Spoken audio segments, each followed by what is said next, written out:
कमलं श्रीगुरून् वैष्णवांश्च श्रीरूपं साग्रजातं सहगणा रघुनाथान्वितं त्वां सजीवं साद्वैतं सावधूतं परिजनसहितं कृष्णचैतन्यदेवं श्रीराधाकृष्णपादान् सहगणो ललितान् श्रीविशाखान्वितांश्च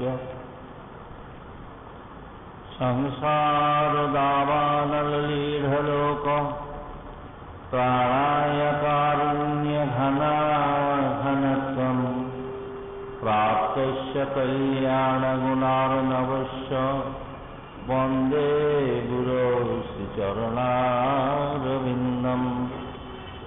यस्य प्रसादाद् भगवत्प्रसादो यस्याप्रसादान्न गति कुतोऽपि ध्येयं स्तुवं स्तस्य यशस्विसन्धं वन्दे गुरो श्रीचरणारविन्दम्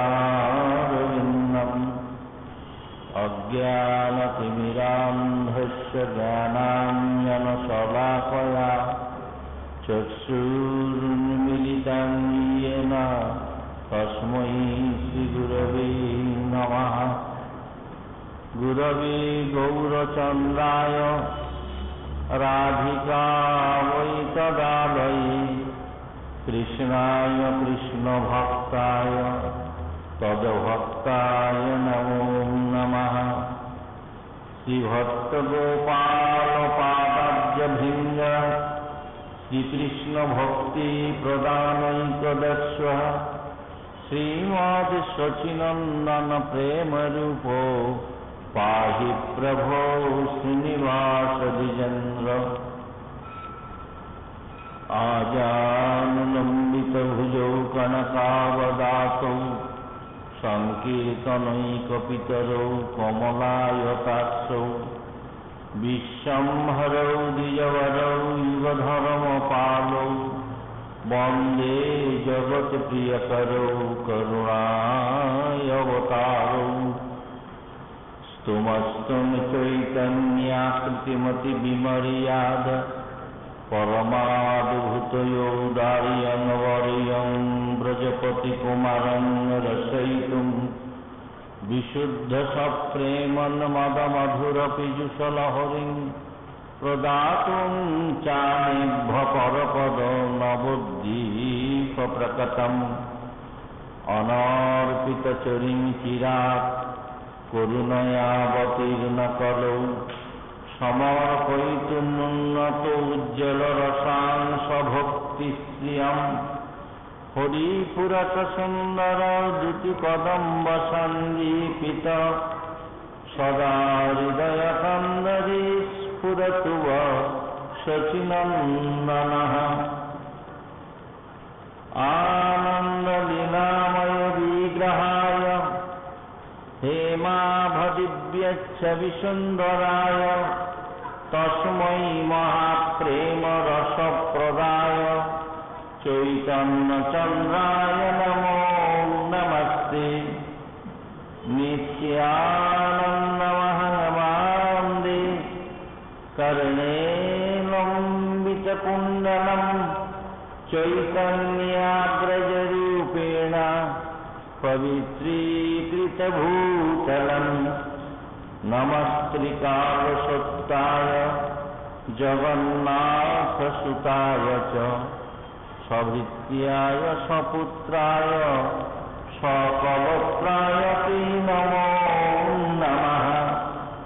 ॐ वराहपीडाभिरामं मृगमदतिलकं कुण्डलाक्रान्तगण्डं सञ्जाक्षमेकम्बुकण्ठं स्मितशुभगमुखं साधनेन्नस्तवेणुं श्यामं शान्तं त्रिभङ्गं रविकरवसनं भूषितं वैजयन्त्या वन्दे वृन्दावनस्थं युवतिशतवृतं ब्रह्मगोपालवेशम्। कृष्णाय वासुदेवाय हरये परमात्मने प्रणतक्लेशनाशाय गोविन्दाय नमो नमः। नमो नलिननेत्राय वेणुवाद्यविनोदिने राधाधरसुधापाने शालिने वनमालिने नमः पङ्कजनाभाय नमः पङ्कजमालिने नमः पङ्कजनेत्राय गोविन्दाय नमो नमः। हे कृष्ण करुणा सिन्धो दीनबन्धो जगत्पते गोपेश गोपिकान्त राधाकान्त नमस्ते। राधां रासेश्वरीं रम्यां स्वर्णकुण्डलभूषितां वृषभानुसुतां देवी त्वां नमामि श्रीहरे प्रियां। मूकं करोति वाचालं पङ्गुं लङ्घयति गिरिं यत्कृपातमहं वन्दे परमानन्दमाधवं।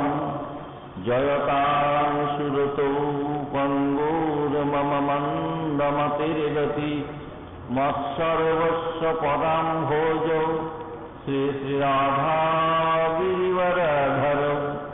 वृन्दावै तुलसी देवै प्रिया वै केशवस्य च कृष्ण भक्ति प्रदी देवी सत्त्ववत्त्वै नमो नमः।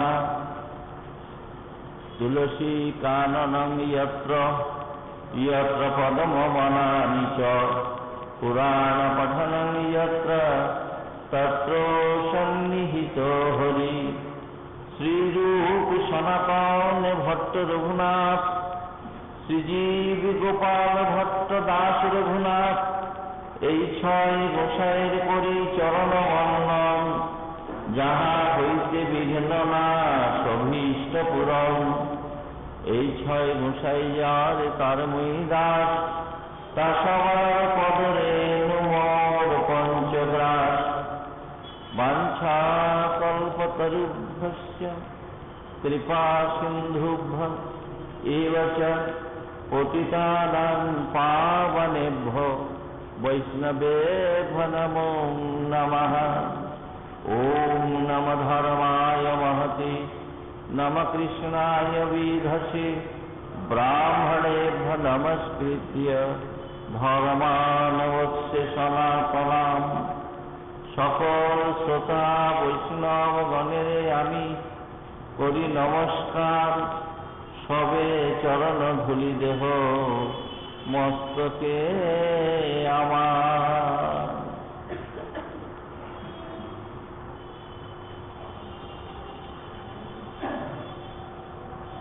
শ্রী গুরু প্রেমানন্দ নিতাই গৌর হরি।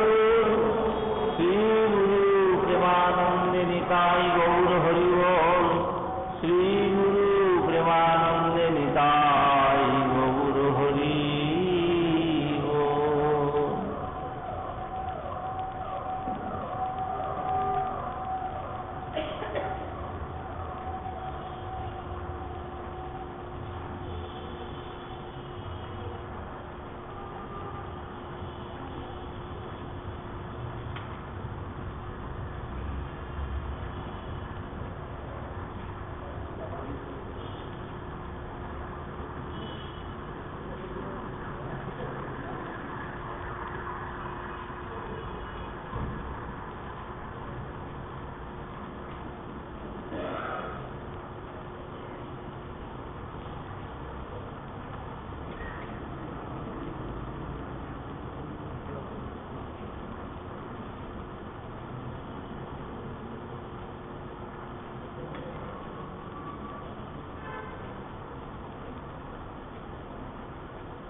नरं चैव नरोत्तमं देवीं सरस्वतीं व्यासं ततो जयमुदीरयेत्। श्री श्री गौर गोविंद चरणारविंद मकरंद माधुर्यामृत आस्वादन लुब्धेषु सज्जन वैष्णववृंद श्रद्धेया मातृमंडली चरणे प्रणाम पूर्वक पद्यकार विषय अपार करुणा निकेतन सर्वसौंदर्य माधुर्य खनि अशेष कल्याण गुणगण रत्नाकर सर्वैश्वर्यपूर्ण सर्वावतारी स्वयं भगवान श्रीकृष्ण चैतन्य महाप्रभु अवतारे कलिजुग जी श्रीमन महाप्रभु श्रीमन नित्यानंद प्रभु प्रदत्त हरि नाम गान परायणता लाभ करे कलिकलुषता मुक्त होते समर्थ हয়েছে।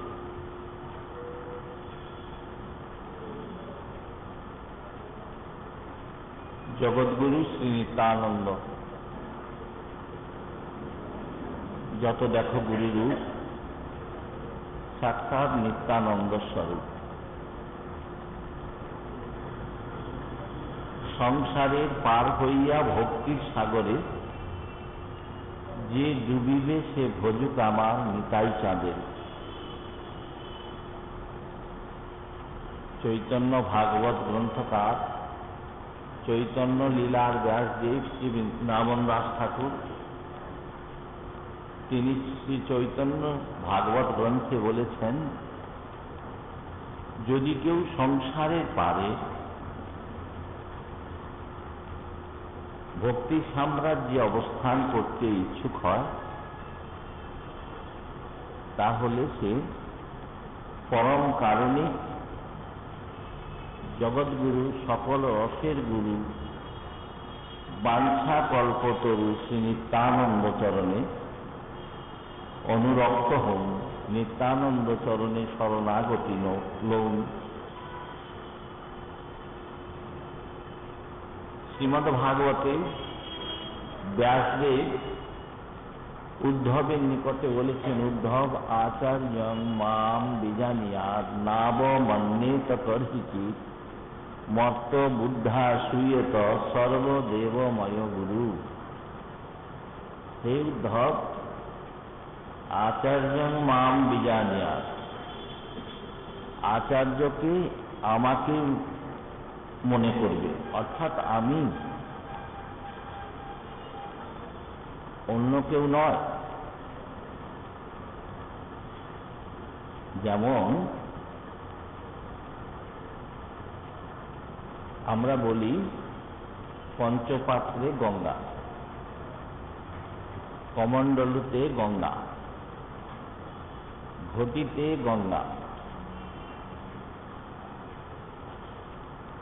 कोषाकुषिते गंगा, कलसीते गंगा, एरा सबाई गंगा बोले हाँ।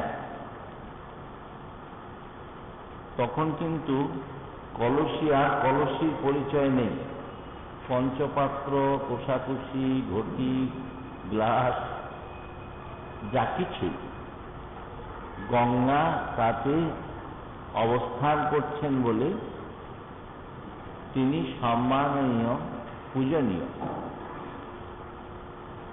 এমনি গ্লাস ঘটি বাটি যেখানে সেখানে রাখি, কিন্তু গঙ্গা থেকে গঙ্গা বাড়ি আনয়ন করলে পরে তখন বললি না গো ওখানে রেখো না, এই স্থানটি মার্জিত পবিত্র, এখানে রাখো। কেন না তখন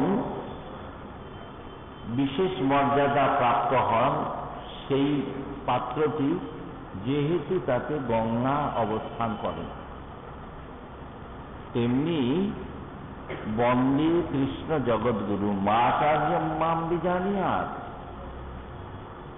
আচার্যকে আমাকে বলেই জানবে। কেমন না যখন যেমন প্রয়োজন, জীবনিচয়কে করুণা করবার জন্যে তত্ত্বজীবী প্রয়োজনীয় গুরুস্বরূপে আমি অবস্থান করে সেই জীবকে আমি কৃপা করি, করুণা করি। ভগবানের করুণা শক্তির মূর্ত বিগ্রহ, কারুণ্য ঘন বিগ্রহ হলেন শ্রী গুরুদেব। এখন তত্ত্বটি বড় গূঢ়, গুরু। এই তত্ত্ব কিন্তু কোনো সময় কোনো কারণেই লঘু নয়। এবং তোমার গুরুদেব, আমার গুরুদেব বা অন্যের গুরুদেব বলে কিন্তু গুরুদেবের ভেদ বুদ্ধি, বিচার বুদ্ধি আনা উচিত নয়। দেখুন, আমরা যখন এই অধিবাসাদি করেন না নামযজ্ঞের পূর্বে, তখন আসন করেন। সেখানে পঞ্চতত্ত্বের আসন যেমন করা হয়, তার সঙ্গে গুরুদেবের আসন করা হয়। সেটা কার গুরুদেব? তৃতীয় গুরুদেব, যিনি যজমান তার গুরুদেব, যিনি পৌরোহিত্য করেন তার গুরুদেব না, সেই গুরুতত্ত্ব যিনি সকল গুরুতে অবস্থান করে জীবকে ভগবত উন্মুখতা, আভিমুখ্যতা দান করেন। জীবের নিস্তার লাগি নন্দসুত হরি, ভুবনী প্রকাশন গুরুরূপ ধরি। মহিমায় গুরু কৃষ্ণ একই করি জানো, গুরু আজ্ঞা হৃদে সব সত্য করি মানো। সত্য জ্ঞানে গুরু বাক্যে যাহার বিশ্বাস, অবশ্য তাহার হয় ব্রজভুবে বাস। যার প্রতি শ্রী গুরুদেব হন প্রসন্ন, কোন বিঘ্নে সেহ নাহি হয় অবসন্ন। কৃষ্ণ রুষ্ট হলে গুরু রাখিবারে পারে, গুরু রুষ্ট হলে কৃষ্ণ রাখিবারে নারে। বলে হ্যাঁ গো মশাই, কৃষ্ণই যদি গুরু হন তাহলে আবার এখানে কৃষ্ণ রুষ্ট হলে পরে তো কৃষ্ণই তো গুরু, তাহলে গুরু রুষ্ট কৃষ্ণ রুষ্ট একই কথা। বললে না, ভক্তাধারে যখন কৃষ্ণ, ভক্তভাবে যখন কৃষ্ণ, তখন তিনি গুরু। আর ভগবত ভাবে যখন কৃষ্ণ, তখন তিনি কৃষ্ণ। তো ভক্ত আধারে গঙ্গা, আধার পাত্র মধ্যে গঙ্গা যেমন, তাতে তরঙ্গ নেই, তাতে গভীরতা নেই, কিন্তু পবিত্রকারিণী সামর্থ্য সেই গঙ্গায় রয়েছে। সুচিতা দান সামর্থ্য গঙ্গায় রয়েছে, কিন্তু তাতে তরঙ্গ, উচ্ছলতা, উদ্বেলতা, গভীরতা এসব নেই। তেমনি গুরু স্বরূপে ভগবান নন্দনন্দনের অসুর সংহার আদি লীলা, লীলা তরঙ্গ, তত্ত্বের গভীরতা ইত্যাদি ইত্যাদি কিন্তু ওই গুরু স্বরূপের মধ্যে পাওয়া যায় না। কিন্তু গঙ্গা যেমন অবস্থান করাতে তার সুচিতা দান সামর্থ্য, পবিত্রতা দান সামর্থ্য থাকে, তেমনি গুরু শক্তিতে করুণা দান সামর্থ্য থাকে, যিনি কৃষ্ণ পাইয়ে দিতে পারেন। সেই গুরুদেবের কাছে মুন্ডক উপনিষদে শ্রুতিতে বেদে আমরা পাই তদ্বিজ্ঞানার্থম স গুরুমেবাভিগচ্ছেৎ সমিত পানি শ্রোত্রিয়ং ব্রহ্মনিষ্ঠম। শ্রোত্রিয়ং সমিত পানি, করজোরে শ্রবণেচ্ছু হয়ে ব্রহ্মনিষ্ঠ গুরুর নিকটে তদ্বিজ্ঞানার্থম, তাকে জানবার জন্য গুরুমেবাভিগচ্ছেৎ, গুরুদেবের সান্নিধ্যে যাবে। তদ্বিদ্ধি প্রণিপাতেন পরিপ্রশ্নেন সেবয়া। শ্রীমদ্ ভগবদ গীতায় ভগবান বললেন প্রণিপাতেন, দেখুন আমরা কলিজীব, আমাদের পক্ষে দুটি অঙ্গ অনুষ্ঠান করা সহজ, একটি শ্রী ভগবান নাম আর একটি প্রণাম। তো ব্রহ্মনিষ্ঠম কঠোপনিষদে, ছান্দোগ্য উপনিষদে বলা হয়েছে আচার্যমান পুরুষ বেদ, অর্থাৎ আচার্য থেকে লব্ধ দীক্ষা গুরু ভক্তিমান ব্যক্তি কে সেই পরব্রহ্ম জাতীয় জ্ঞান দান করেন, অর্থাৎ যিনি পরম্পরায় সম্প্রদায় বিহীনা মন্ত্রা নিষ্ফলাতে মতাহা,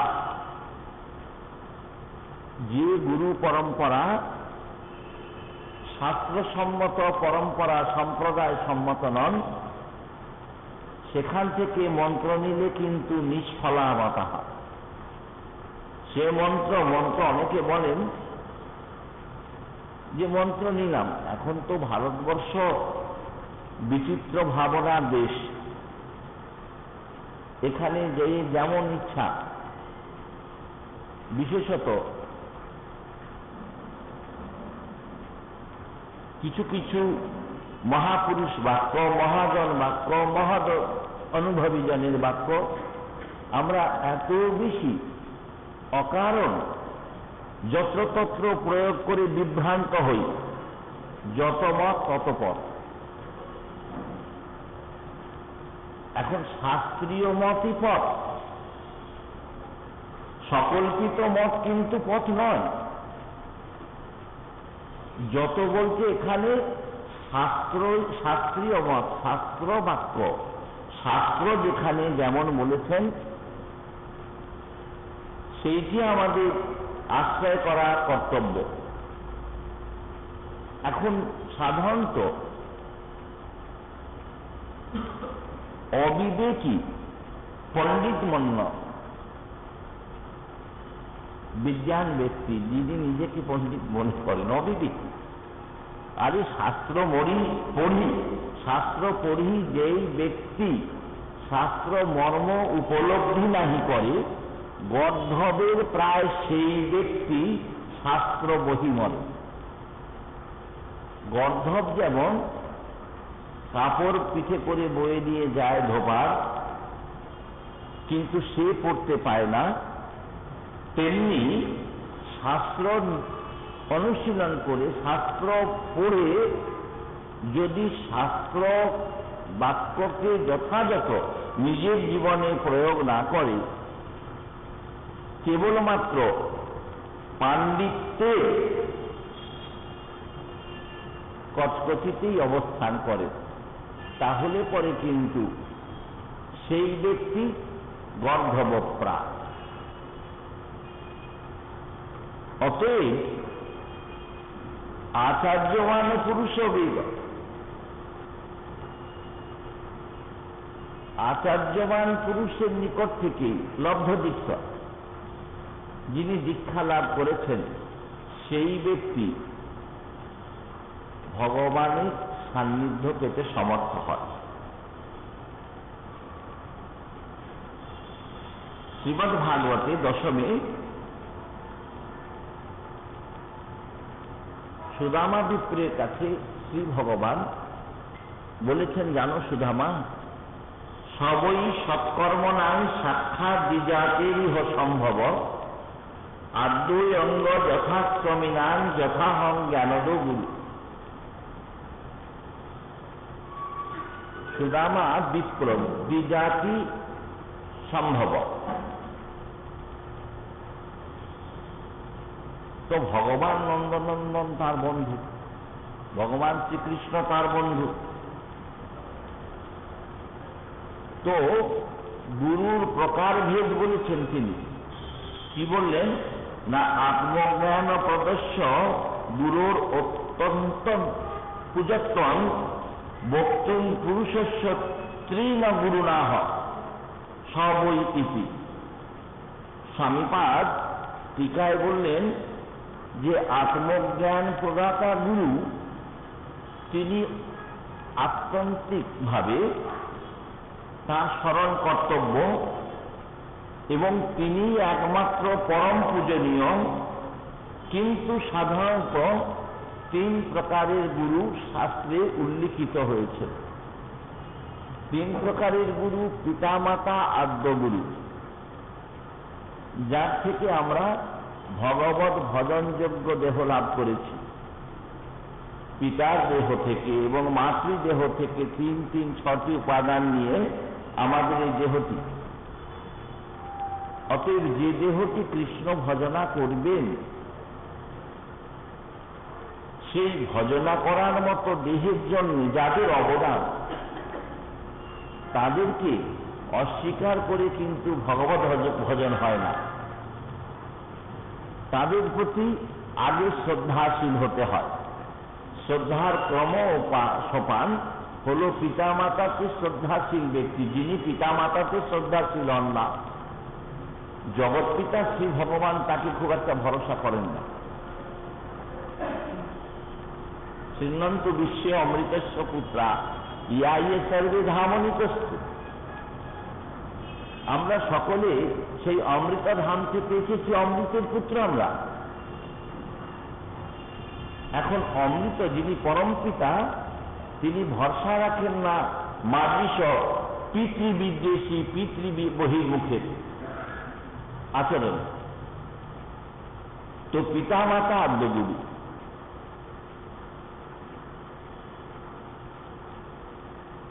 সাবিত্রী জ্ঞানপ্রদাতা। সাবিত্রী উপনয়ন কালে যিনি গায়ত্রী দান করেন, পিতামাতা হলেন পূজ্য, সাবিত্রী দাতা গায়ত্রী দান দিয়েছেন যিনি, তিনি হলেন পূজ্যতর। আর আত্মজ্ঞান প্রদাতা শ্রী গুরুদেব হলেন পূজ্যতম। এইরকম যারা আত্মজ্ঞান প্রদাতা শ্রী গুরুদেবের চরণে একান্ত শরণাগতি নিয়েছেন, দেখুন গোস্বামীপাদ বলেছেন, তস্য ভগবৎ সেবামপি নাপেক্ষতে। অর্থাৎ যিনি গুরুচরণে শরণাগতি পূর্বক গুরুদেবের সেবা পরায়ণ, তার আর ভগবৎ সেবার অপেক্ষা রাখে না। ভগবৎ সেবার অপেক্ষা রাখে না। কেননা যে ব্যক্তি গুরু সেবা করেন, তিনি প্রকারান্তরে কিন্তু ভগবৎ সেবা করছেন। কেননা গুরু সেবার মধ্যেই তার ভগবৎ সেবা হয়ে যাচ্ছে। তাহলে কি ভগবৎ সেবা বাদ যাবে? বললে না, ওই ভগবৎ সেবা তো গুরু সেবাই, গুরু সেবাতেই পর্যবসিত হয়ে যাচ্ছে। অতএব সেই যে ভগবৎ সেবা না অপেক্ষতে, আর অপেক্ষা রাখে না।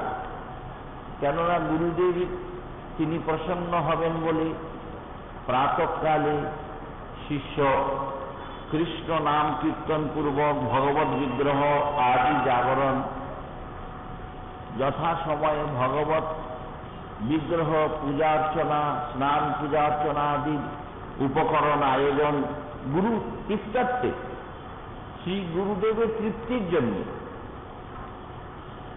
তারপরে ভোগ সমর্পণ করে গুরুদেবকে প্রসাদ নিবেদন ইত্যাদি ইত্যাদি যা করছেন, গুরু সেবা কেন্দ্রিক সব কিন্তু ভগবৎ সেবাতেই পর্যবেসিত হচ্ছে। দেখুন এই বৃন্দাবনে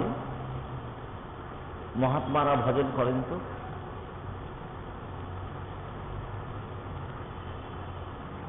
তো এক মহাত্মা তার গুরুদেব তিনি সিদ্ধ কক্ষার মহাত্মা ছিলেন। তো সেই মহাত্মা, সেই শিষ্য তার গুরুদেবের সেবা করছেন। দেহ ধর্মে, দেহ ব্যাধিতে আক্রান্ত হয়েছে। যদিও ভক্তজনের ব্যাধি আমাদের মতো প্রারব্ধ ভোগ নয়, এদের যে ব্যাধি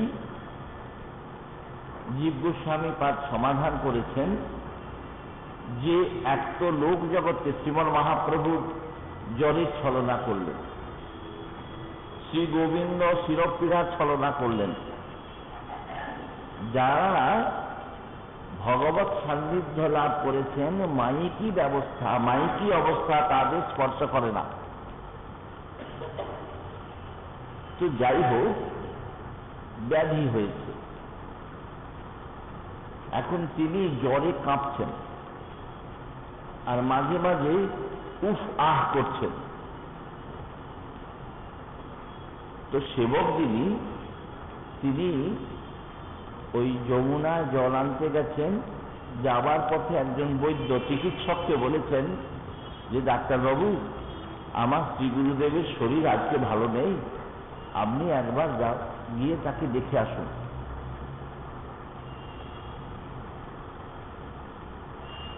তো ডাক্তারবাবু তো গুরুদেব উন্নত মহাত্মা, তার কথা শুনে তিনি তখনই এসেছেন। শিষ্যটি কিন্তু জল আনতে গেছে। ডাক্তারবাবু তার কুটির মধ্যে প্রবেশ করে বলছেন, বাবা মহারাজ, আপনার কি অসুবিধা হচ্ছে, আপনার কি হয়েছে? বাবা মহারাজ কিয়ৎক্ষণ পরে বললেন, কি হয়েছে? বললেন, না, আপনার শিষ্য যে আমায় সংবাদ দিল আপনাকে দেখতে, আপনার কাছে আসতে। বলে, তবে সে আসুক, সে বলবে। বলে, ব্যাধি আপনারা সে বলবে? বলে, হ্যাঁ, সেই জানে আমার কি হয়েছে। চিকিৎসক তো একটু বিস্মিত হয়েছেন যে কি রোগে ভুগছেন উনি, আর বলছেন শিষ্য জানে। যাই হোক, কিয়ৎক্ষণ পরে শিষ্য এসেছে। চিকিৎসককে বললেন যে বাবা মনে হয় দেহে নানাবিধ যন্ত্রণায় কষ্ট পাচ্ছেন, জ্বর, কাঁপছেন ইত্যাদি ইত্যাদি। তিনি ঔষধ দিয়েছেন, শিষ্য নিয়ে এসে গুরুদেবকে খাইয়েছেন। দেহ ধর্মে জরাদি সরে গেছে। একদিন চিকিৎসক জিজ্ঞাসা করছেন সেই মহাত্মাকে, আচ্ছা বাবা বলুন তো, আপনার শরীর খারাপ, আপনি অসুস্থ, আমি আপনাকে জিজ্ঞাসা করলাম, আপনি বললেন আমার শিষ্য জানে, তো আপনার দেহের অবস্থা আপনি জানেন না? বললেন, না বাবা,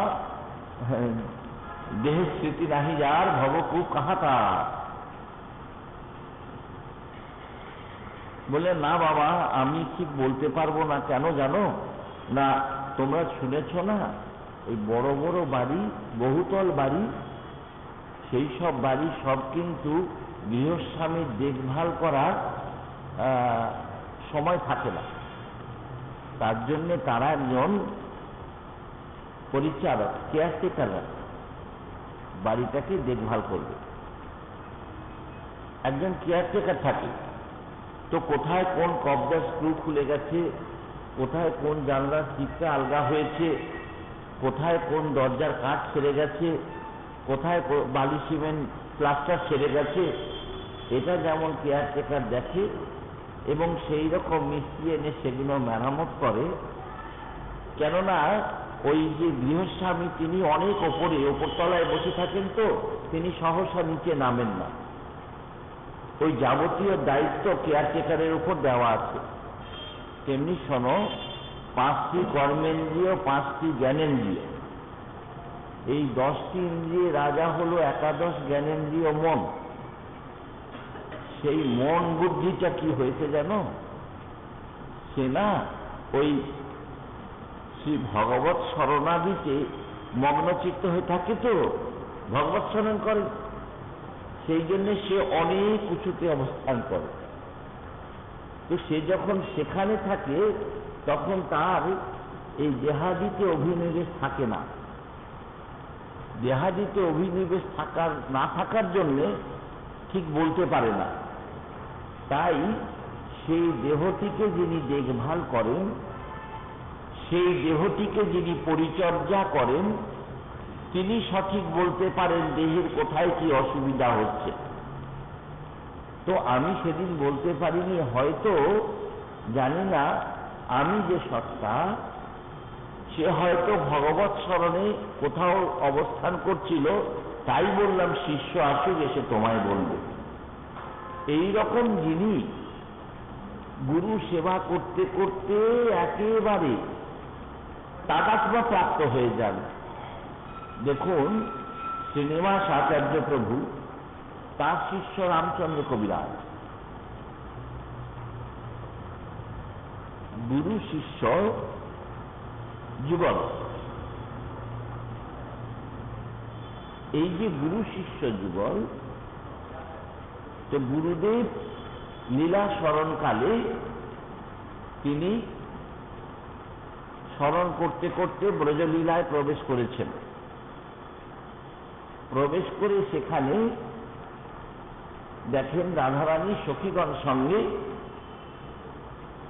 জলবিহার, জলকেলি করছেন স্নানকালে। তিনিও গুরুরূপা সখী মঞ্জরী আনুগত্যে মঞ্জরী স্বরূপে সেই লীলায় প্রবেশ করেছেন। তো সেই লীলায় প্রবেশ করে তিনিও তাদের সঙ্গে ক্রিয়াতে দর্শন করছেন, আনন্দ উপভোগ করছেন।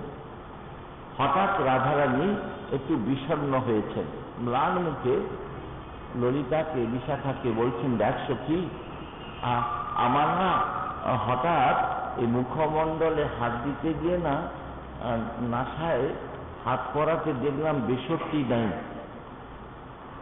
বেশটি নেই। এখন নাকের সোনা হারানো পতির অমঙ্গল বার্তাবহক, পতির অমঙ্গল বার্তা বহন করে। তো আমার নাকের সোনাটা কোথায় হারিয়ে গেল? জলকেলির সময় কি জানি আমাদের এই হুল্লোড়ে হয়তো কোথায় হারিয়ে গেছে। আমার তো চিন্তা হচ্ছে, তবে কি আমার প্রাণবল্লভের কোনো অমঙ্গল হবে?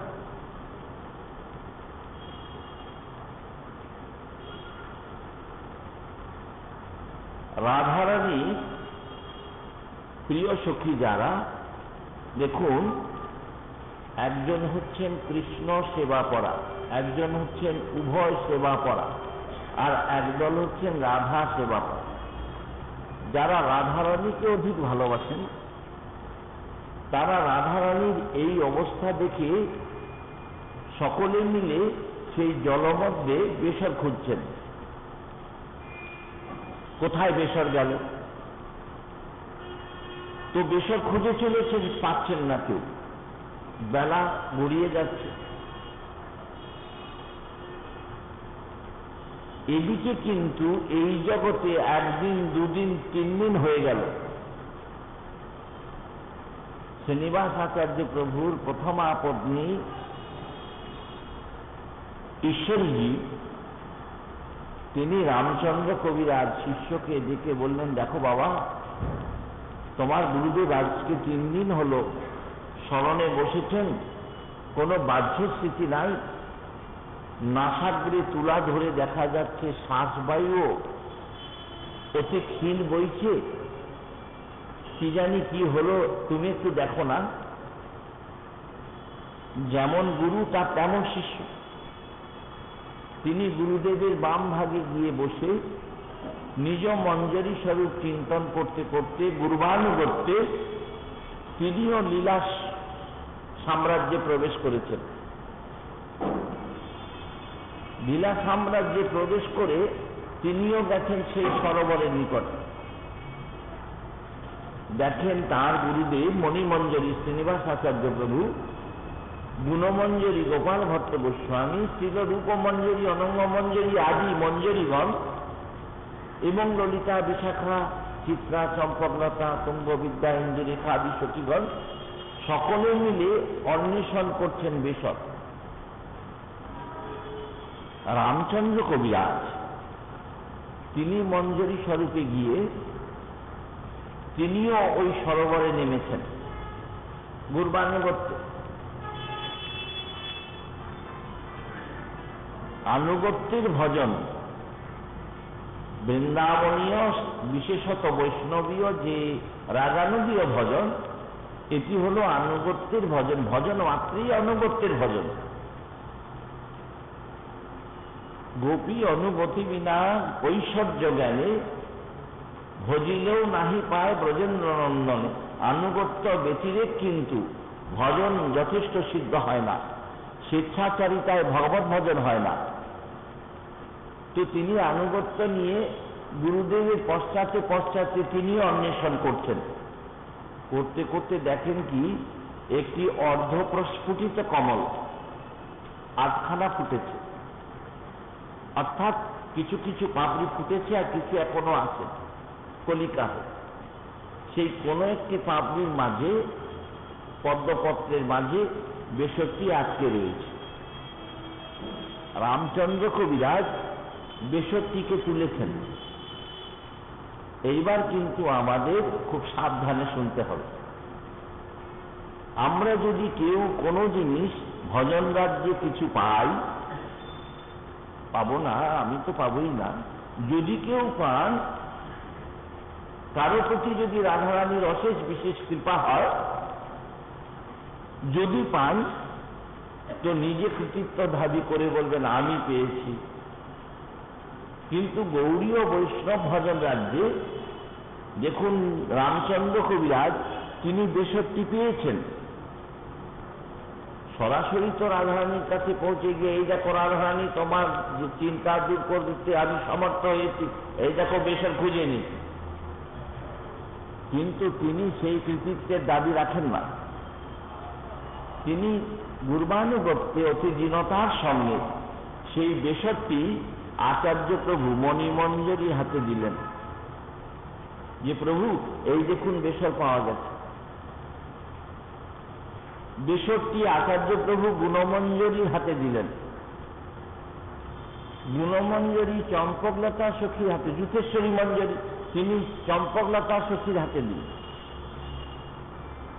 চম্পকলতা সখী ললিতাজিকে দিলেন। ইঙ্গিতে রূপমঞ্জরী তার সেই বেশরটি নিয়ে গিয়ে রাধারানীর নাসায় যখন পরিয়ে দিচ্ছেন, উল্লসিত রাধারানী হর্ষে আনন্দে বলছেন, সখী কোথায় পেলি, কে পেলি, বল, তাকে আমি উপহার দেব।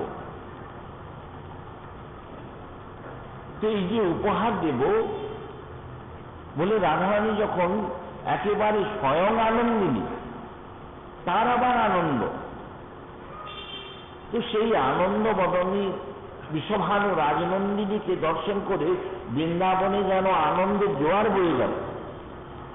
রাধারানী আশ্বস্ত হলেন যে না, আমার প্রাণ বল্লভের কোনো অমঙ্গল আশঙ্কা নেই। তিনি বলছেন কে পেয়েছে, কে আনলো, কে দেখলো এই বেশক।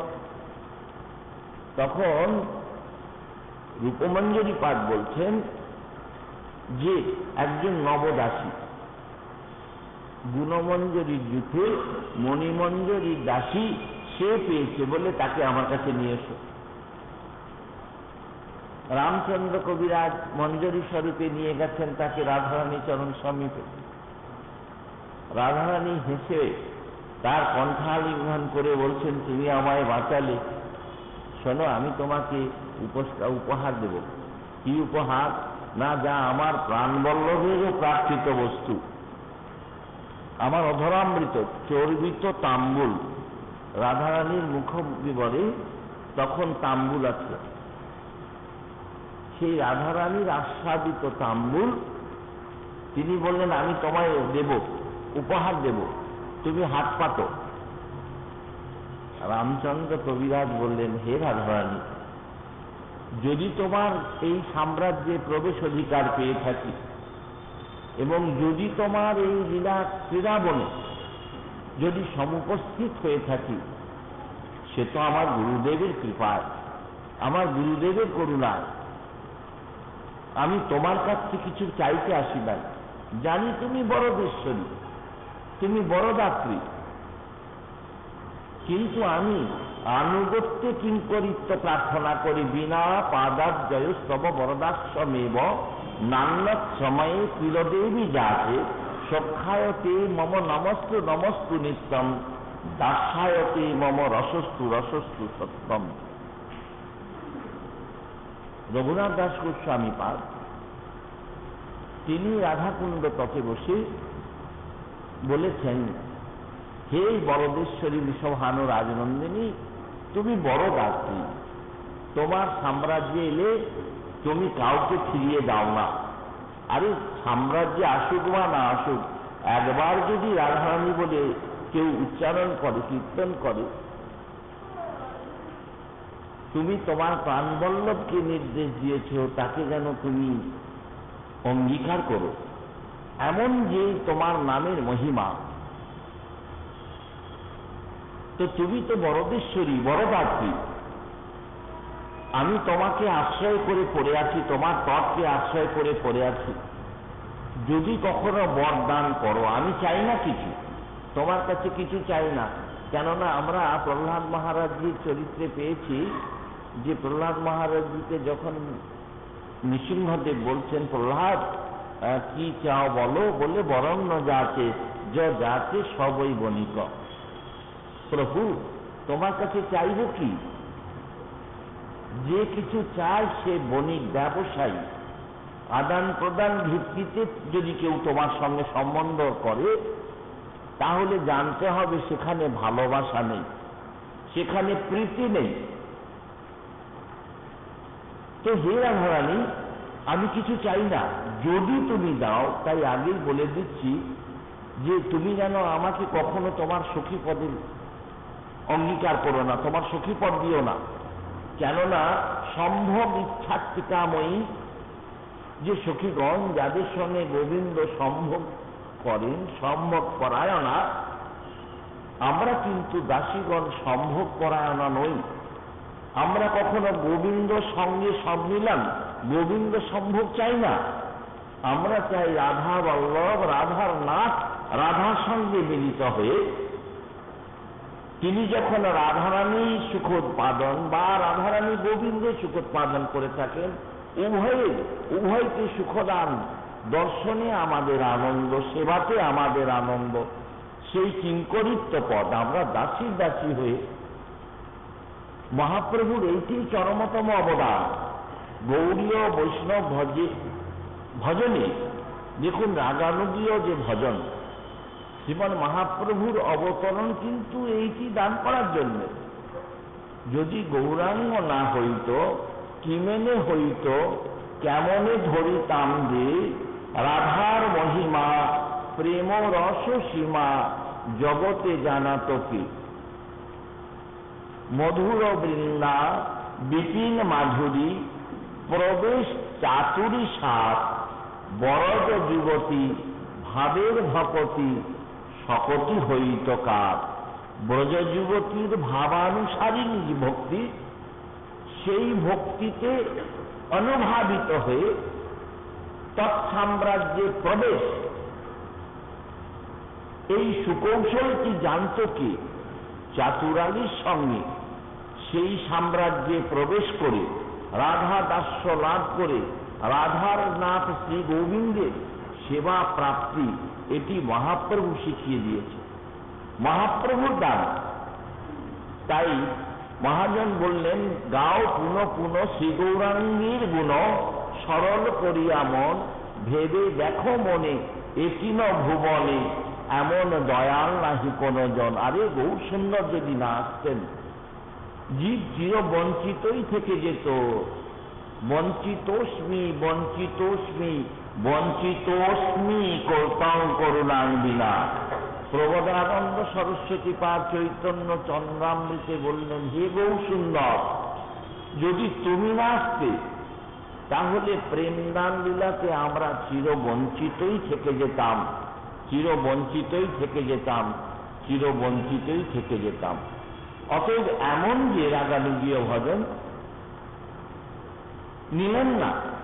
স্বয়ং রাধারানী যেখানে দ্বিতীয় তো বললেন, না না না না, আমি তোমার কাছে কিছু নেব না, আমি গুরুদেবের প্রসাদী হয়ে, গুরুদেব প্রাপ্ত হয়ে যেটি আমাকে দেবেন, যিনি তোমাকে আমায় চিনিয়েছেন, যার কৃপাতে আমি তোমায় পেয়েছি।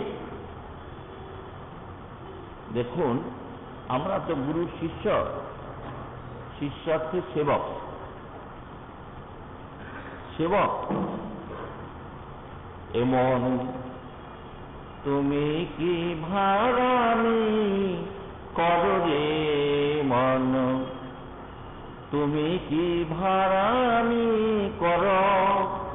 ভাড়ামি মানে ভণ্ডাম।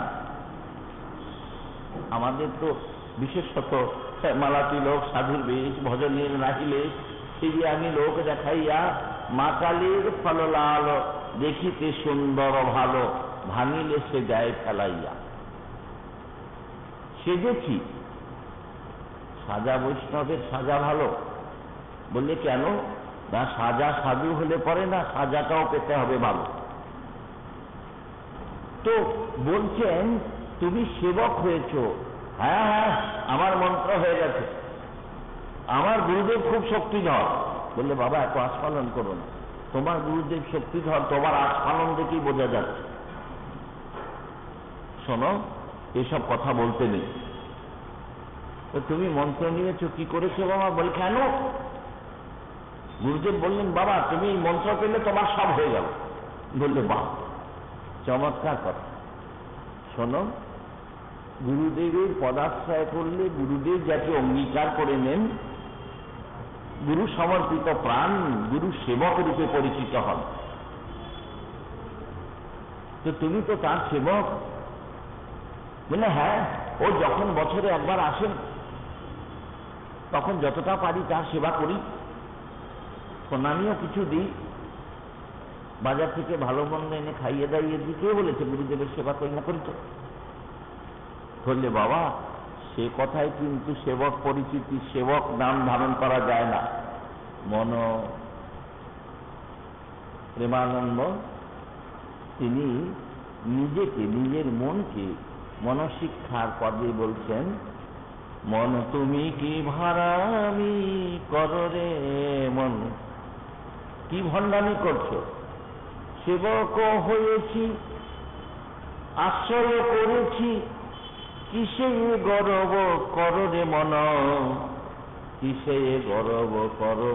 সেবক হয়েছি, আশ্রয় ধরেছি, এ গর্ব করো কেন? কোথায় তোমার গর্বের সেই নমুনা? তোমার লজ্জা করে না? বলে কেন, কি করেছি? বলে জানো, সেবক বলিয়া এটি নয় অক্ষর, তিনের তিনটি কাম, তা যদি না করু কি মতো আচর, তো কিসে সেবক নাম। সেবক বলিয়া এটি নয় অক্ষর, সেবক তিনের তিনটি কাম, তা যদি না করো কি মতো আচর, তো কিসে সেবক নাম। সে অক্ষর কয় করো গুরু সেবা, শিকার গুরুর বাত। সে অক্ষর কয় করো গুরু সেবা, শিকার গুরুর বাত।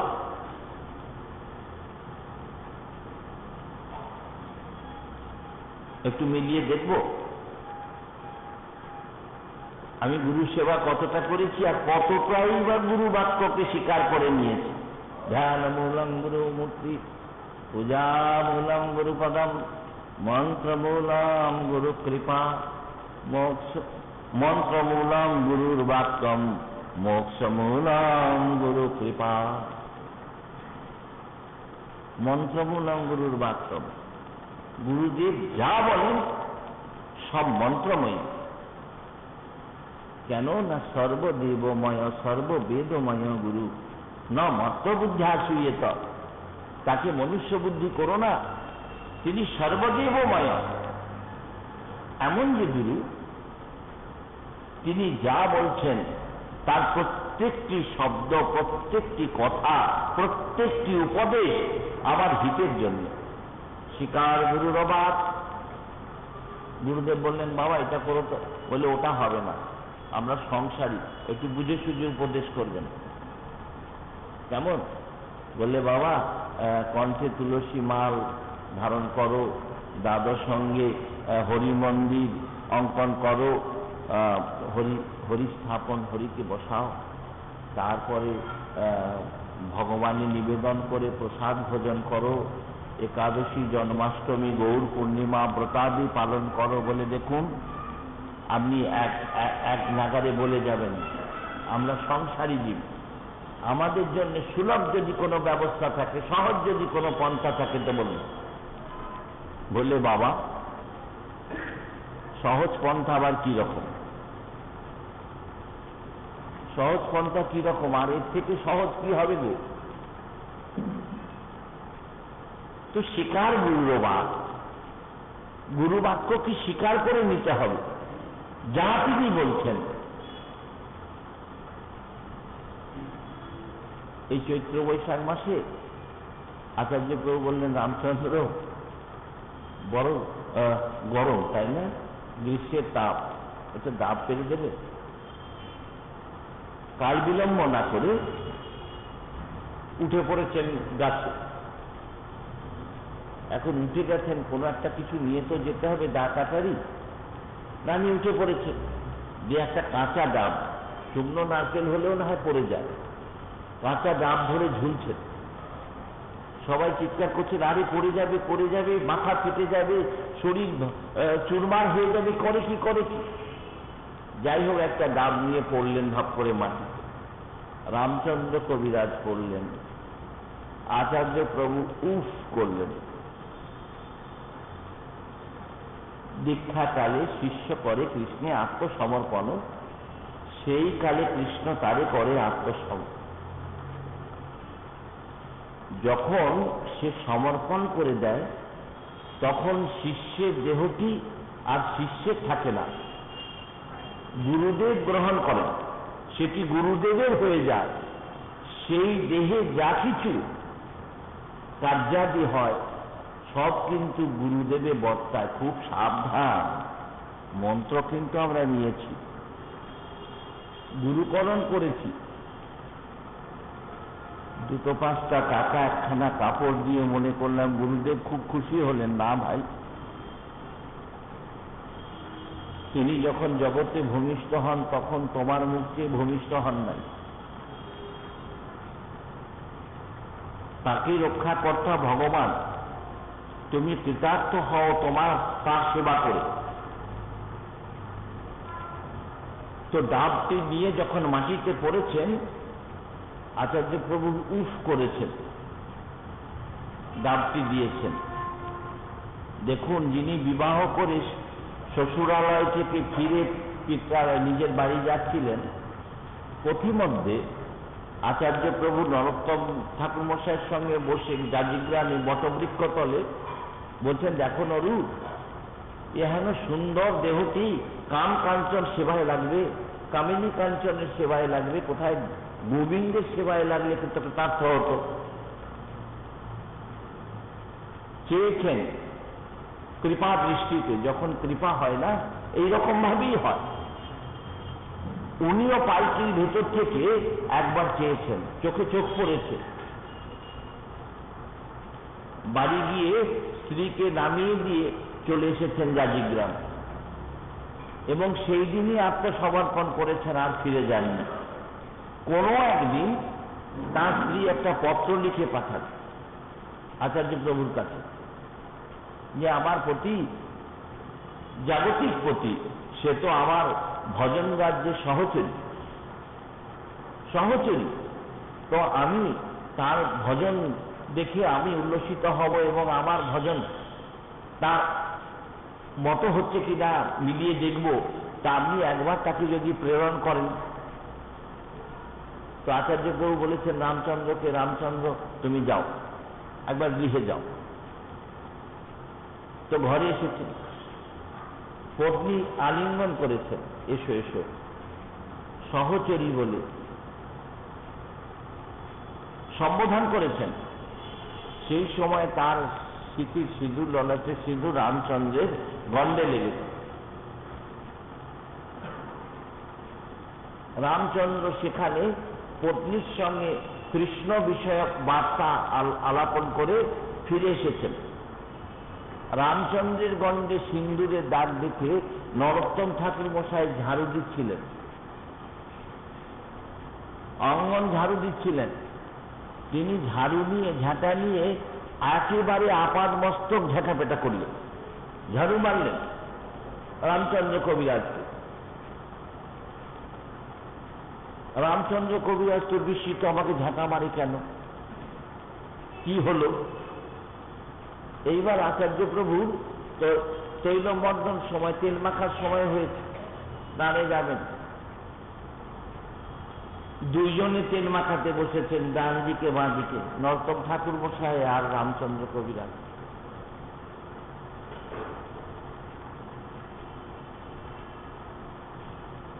এখন যখন গায়ের উত্তরীয়টি খুলে দিয়েছেন, তেল মাখবেন, সেই সময় দেখে প্রভু সারা অঙ্গে, আচার্য প্রভু সারা অঙ্গে ঝাঁটার দাগ।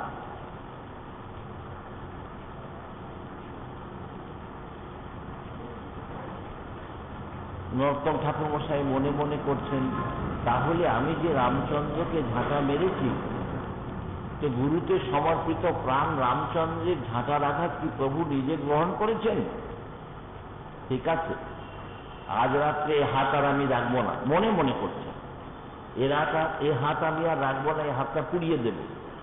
আচার্য প্রভু বলছেন, এদেশে বিচার নাই রে বাপ, দিনে মারে ঝাঁটার বাড়ি, রাতে পোড়ায় হাত।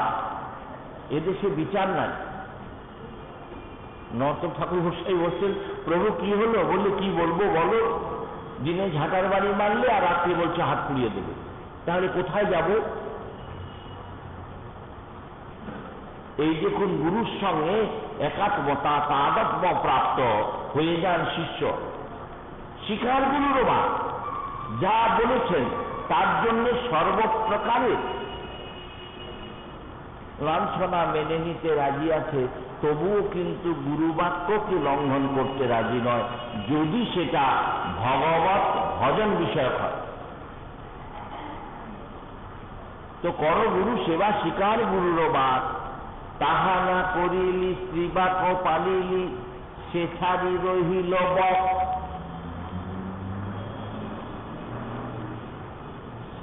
গুরুদেবের বাক্য পালন করলাম না, স্ত্রী বাক্য যা বলছে তাই শুনছি, ওঠো উঠলাম, বসো বসলাম।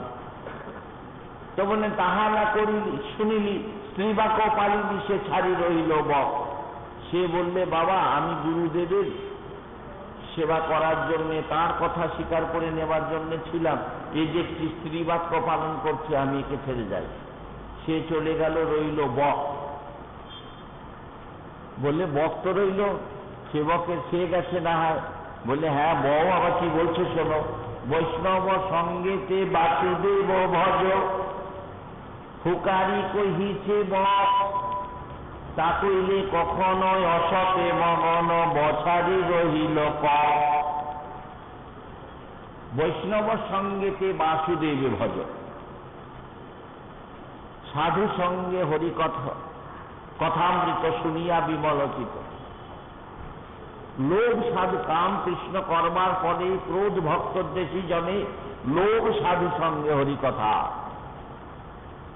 শতাং প্রসঙ্গান মম বীর্য সংবিদ, ঋষ্কর্ণ রসায়না কথা, তর্য সোনা দাস্য অপবর্গ বর্তনী, শ্রদ্ধারতি ভক্তির অনুক্রমিষ্যতি। সাধুগণের প্রকৃষ্ট সঙ্গ থেকে মহাবীর্য সম্পন্ন যে কৃষ্ণ কথা, কৃষ্ণ বিষয়ক লীলা কথা শ্রবণ করতে করতে অপবর্গ, ধর্ম, অর্থ, কাম, মোক্ষ, বাঞ্ছা পর্যন্ত বিদূরিত হয়ে ক্রমে শ্রদ্ধা ভক্তির অনুক্রমিষ্যতি, শ্রদ্ধা রতি ভক্তির অনুক্রমিষ্যতি, ক্রমে ক্রমে সে উন্নীত হয় ভক্তির সাম্রাজ্যে। তো বৈষ্ণব সঙ্গে বাসুদেব ভজ, ফুকানি কহিছে ব, তা কইলে কখন অসতে মগন বছারি রহিল ক। ব গেল, সে গেল, ব চলে গেল। আমি কিন্তু মন্ত্র নিয়েছি, সেবক হয়েছি, আমার কাছে থাকছে না কিন্তু কেউ। এইবার রইল ক। ক বলে কখনা কৃষ্ণের চরিত শ্রবণ কীর্তন ধ্যান, তা কইলে কখন সংসারে মগন ক গেল করিয়া মান। ক বললেন যে শোনো, কৃষ্ণের চরিত কথা, কৃষ্ণ লীলা কথা, কৃষ্ণের রূপের ধ্যান, কৃষ্ণ গুণবর্ণন, তুমি কৃষ্ণকে নিয়ে সময় অতিবাহিত করো। কিন্তু আমার তো সংসারের মধ্যে রয়ে গেলাম, কৃষ্ণ সম্বন্ধীয় চিন্তা করার সময় কথায় ক মান করে চলে গেল। বলে তাহলে এবার উপায়? বলে একে একে দেখো, তিনিই ছাড়িল বসতি হইল খালি, কহে প্রেমানন্দ সে যম কিঙ্কর হাতে বাজাইছে তালি। যেদিন আমার কানে গুরুদেব কৃষ্ণ নাম দিলেন, যমদূতেরা ভাবলেন ও পাড়া দিয়ে আর হাঁটা যাবে না, ও বাড়ি দিয়ে যাওয়া যাবে না। বললে কেন? বললে তা নাম ধসে। আরে তাদের তুমি ধ্বংস করো। যমদূতগণকে যমদেব যম স্বয়ং বলে দিলেন তাদের বাড়ি গিয়ে ওই গদা হাতে, তাদের মাথায় আঘাত করে তাদেরকে ধ্বংস করো। কাদেরকে? না, যাদের মুখে, যাদের নমতিজ্জাচ্ছিল একদাপি, যার শীত একদিনের জন্যও ভগবত উদ্দেশ্যে প্রণত হয় নাই, যার জিহ্বা একবারের জন্যও ভগবান নাম উচ্চারণ করে নাই, তাদের তোমরা ধ্বংস করো। তো যেদিন গুরুদেব কর্ণে মন্ত্র দিচ্ছেন, নাম দিচ্ছেন, সেদিন তো যমদূতরা ভাবলে যে আর তো ও বাড়ি দিয়ে ও পাড়া দিয়ে যাওয়া যাবে না, কেননা ও তো কৃষ্ণ নাম পেল, কৃষ্ণ নাম পরায়ণ হবে, আমাদের তো ওদিক দিয়ে প্রবেশ হবে না, ওদিকে তো যাওয়া যাবে না। কিন্তু যখন দেখলো যে সেবকের সে ব ক আর কেউই নাই, সব পালিয়ে গেছে বাড়ি ছেড়ে, তখন সে যম কিঙ্কর, সে যমের দূত যারা, যমের দাস যারা, তারা হাতে বাজাইছে তালি। তারা তালি বাজাচ্ছে, যাক বাবা বাঁচলাম, যাওয়া যাবে, ও পাড়া দিয়ে যাওয়া যাবে। অতএব গুরু তত্ত্ব কি? গুরুদেবের সেবা এমনভাবেই তার সেবা করতে হবে যে গুরুদেবের স্মরণে, গুরুদেবের সেবাতেই শিষ্যের মধ্যে আপনি শরণাদি, লীলা শরণাদি, গুরুর সঙ্গে একাত্মতা প্রাপ্ত হয়ে রামচন্দ্র কবিরাজের যেমন আমরা পেলাম, তদ্রূপ দেখুন আমাদের বৃন্দাবন যোগপীঠ ও নবদ্বীপ যোগপীঠ দুই প্রকারের চিন্তা ভাবনা। কৃষ্ণ ভাবনামৃতে, তারপরে লীলা শরণ গুটিকাতে আমরা যেভাবে পেয়েছি, ভাবনা করতে করতে সাধনে ভাবিবে যাহা, সিদ্ধ দেহে পাবে তাহা, পক্কা পক্ক মাত্র সে বিচার। সাধনকালে সাধক গুরু প্রদত্ত নাম এবং তার সঙ্গে সঙ্গে গুরু প্রদত্ত স্বরূপ চিন্তা করতে করতে করতে করতে করতে করতে ক্রমোন্নতি, তার সংসার নাশ হয়ে যখন সে পর্যায়ক্রমে উত্থিত হতে থাকে, তখন তার মধ্যে সেই সেই তত্ত্বলীলার স্ফুরণ হয়। গুরুদেব করিয়ে দেন কৃপা করে।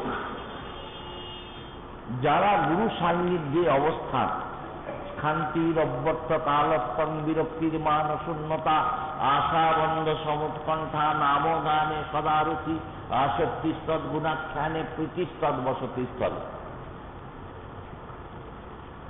ক্ষান্তি অব্যর্থ কালত্বং। দেখো, কৃষ্ণ নাম বিনা কাল বৃথা যায়, অর্থাৎ ভগবত চিন্তন ভগবত কথা ছাড়া ক্ষণকালও যার অতিবাহিত হয় না। ক্ষোভ রাহিত্য ক্ষান্তি, যার কোনো বিষয়ে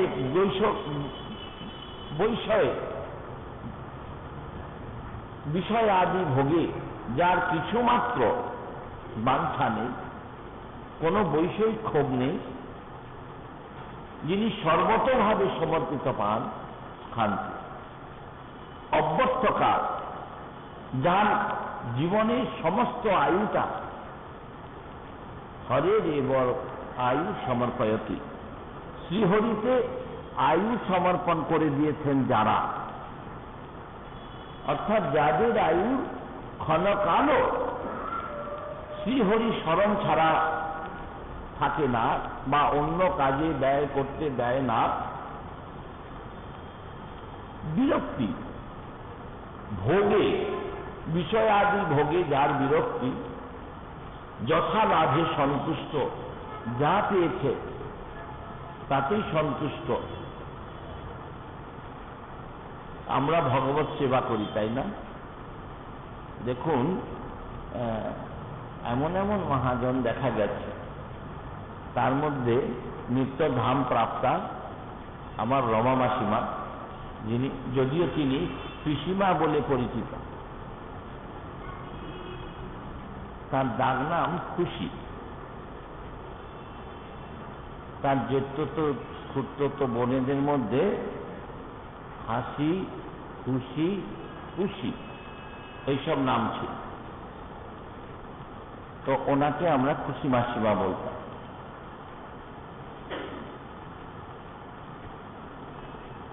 তো আমি শৈশব থেকে তাকে দেখেছি, যার একটা মুহূর্ত ভগবত কার্য ছাড়া, হয় কীর্তন, হয় নয় শ্রবণ, নয় তার অনুধ্যান, নয় সেবা, নয় রন্ধন, নয় ইত্যাদি ইত্যাদি ছাড়া তিনি কিন্তু এক মুহূর্ত বৃথা অতিবাহিত করতেন না। এবং যেমনই আমরা তো আজকে ঠাকুরের ভোগ কেমন লেগেছে গো, এতে লবণ বেশি হয়েছে, এতে ঝাল বেশি হয়েছে, এতে মিষ্ট কম হয়েছে, ইত্যাদি ইত্যাদি। তিনি কিন্তু কোনোদিন তার মুখে শুনি নাই খুব ভালো ভোগ লেগেছে, খুব ভালো পেয়েছেন, ঠাকুর খুব ভালো পেয়েছেন। এখন আপনার আমার মুখে যাই লাগবে না কেন? না প্রসাদ চিন্ময়, ভগবানই যা নিবেদন হয়ে যায় তার চিন্ময়ত্ব প্রাপ্ত হয়। অতএব নিবেদিতান্ন, নিবেদিত বস্তু তার কোনো ব্যবহারিক স্বাদ দিয়ে তার পরিচয় করিয়ে দেওয়া যায় না। কেননা ভগবান গ্রহণ করেছেন। প্রসাদ জ্ঞানে যারা গ্রহণ করেন তারা কিন্তু তাতে কোনো দোষ দর্শন করেন না, প্রাকৃত গুণদোষ দর্শন করেন না। ভালো হয়েছে, ভালো হয়েছে কেন? না ভগবত অধরামৃত, ভগবত উচ্ছিষ্ট যা কিছু জীবনে ব্যবহার করেছেন ভগবত প্রসাদী করে, ভগবত প্রসাদী মালা, ভগবত প্রসাদী বস্ত্র, একখানা কাপড় পরলেও ভগবত অঙ্গে স্পর্শ করিয়ে পড়তেন।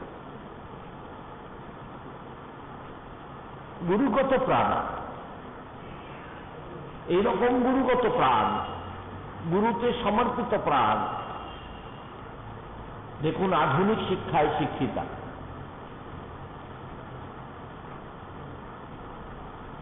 আজকের দিনে কোনোদিন তার মুখে কোনো কারণে কিন্তু বিদেশীয় শব্দ, ভাষা উচ্চারণ হতে দেখা যায়নি, শোনা যায়নি। যদি বা হয়েছে তখন বলেছেন দেখো আমাদের বঙ্গ ভাষায় এটাকে বলা যায়, তুমি হয়তো এটা অর্থ বুঝবে না, এমন ভাবে যিনি শাস্ত্রকে, নিজের গৌরমণ্ডল ভূমিকে, নিজের গুরুপাদ পদ্মে গৌর গোবিন্দে নিজেকে এমন ভাবে বিলিয়ে দিয়েছিলেন, যার জীবন সর্বতোভাবে গুরু গৌর গোবিন্দময় হয়ে গিয়েছিল। বিরক্তির মানশূন্যতা, কোন ভোগের স্পৃহা। তিনি কিন্তু ধনিক কন্যা, তার পিতার একমাত্র কন্যা তিনি, আর দ্বিতীয় সন্তান ছিল না। অতএব পিতা সরকারি উচ্চপদস্থ কর্মচারী এবং পৈতৃক সম্পদ আদিও কিন্তু কম নয়।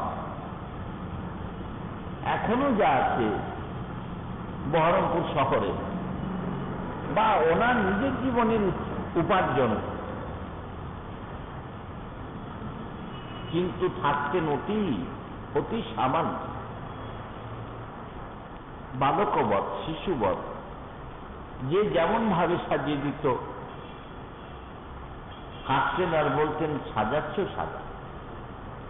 কেননা সাধক ক্রমশ ভগবত চিন্তা করতে করতে করতে করতে সে শিশুর মতো হয়ে যায়, বালকীর্ণ স্বভাব। মানশূন্যতা। কেউ কেউ এসেছেন মান গ্রহণের জন্য তার কাছে, তিনি যথেষ্টভাবে তাকে সম্মান দিয়েছেন। কোনদিন তার মুখে কারো সম্বন্ধে অসম্মানজনক কিছু শোনা যায় না। নিন্দা কথাটাই তো, নিন্দা শব্দটাই বলে ভুলে গিয়েছে যে নিন্দা বলে কোনো শব্দ আছে। আসক্তিস্তদ গুণাখ্যানে, শ্রী ভগবানের গুণকথনে পারছেন না, তবুও বলেছেন নানা বলবো, তার কথা বলবো। যেদিন তার কথা বলতে পারবো না সেদিন কেনই বা থাকবো। প্রীতিস্তদ বসতি স্থলে। যদিও কলকাতায় ছিলেন কৈলাসবস্তিতে আগে, তারপরে তদ্বসতি স্থলে নবদ্বীপে গিয়ে অবস্থান করলেন, ধামে অবস্থান করছেন, নবদ্বীপ, নীলাচল, বৃন্দাবন ইত্যাদিতে যারা ভগবত পরায়ণ, তারা তার বসতিস্থলে, ভগবানের লীলাভূমিতে, ভগবানের প্রিয়জনের লীলাভূমিতে, ভগবত ধামে, ভগবত পাঠে তারা অবস্থান করে। কেন না সেখানে নিরন্তর সে ভূমি পবিত্র হয়ে যায় ভগবত পাদস্পর্শে।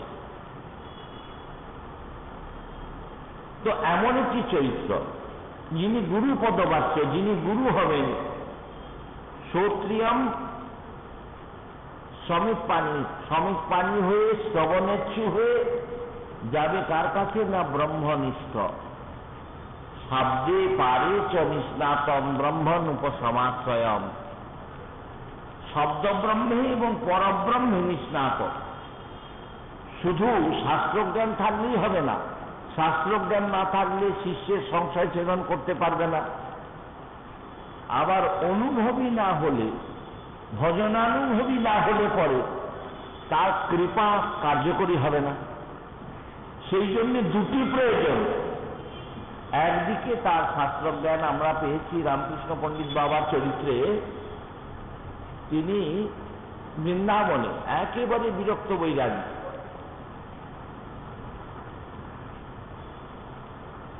তো পড়াশোনা শাস্ত্রাদি শুনতেন, করতেন। তো বঙ্গভূমি থেকে গোস্বামী পাঠিয়েছে প্রভুপাদ, তার কাছে কিছু জানতেন। বাবাজি মহারাজের কাছে, সিদ্ধ বাবার কাছে জানতে গেছে। সিদ্ধ বাবা তার সংশয় দূর করছেন। সিদ্ধ বাবা বলছেন, আচ্ছা এই গ্রন্থের এই বিষয়টা আমাকে একটু পরস্পর কথন্তশ্চ, পরস্পরের কথায়, আলোচনায়, আস্বাদনে তুষ্যন্তি চ রমন্তি, চিত্তে তোষণ হয়, হৃদয় আনন্দিত হয়, ভগবানও প্রীত হন। তো বলছেন সেই গোস্বামীপাদ বাবা মহারাজ, আপনি কেন পড়াশোনা করেন? আপনি কেন এত শাস্ত্রাদি অনুশীলন করেন?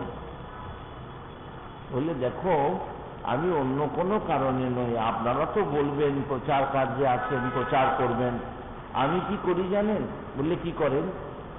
না, শাস্ত্র হলো দর্শন, শাস্ত্র হলো দর্পণ। দর্শন তো দর্পণে হয়। তা আমি পড়ি কেন, শাস্ত্র পাঠ করি কেন? না, আমার ভজন যথাযথ শাস্ত্রবিহিত হচ্ছে কিনা সেইটা মিলিয়ে দেখবার জন্য শাস্ত্র পঠন পাঠন করি। তো শাব্দে শব্দব্রহ্মে সুনিপুণ ও পরব্রহ্ম ভজনে সুনিপুণ এমন যিনি, তিনি গুরুপদবাচ্য।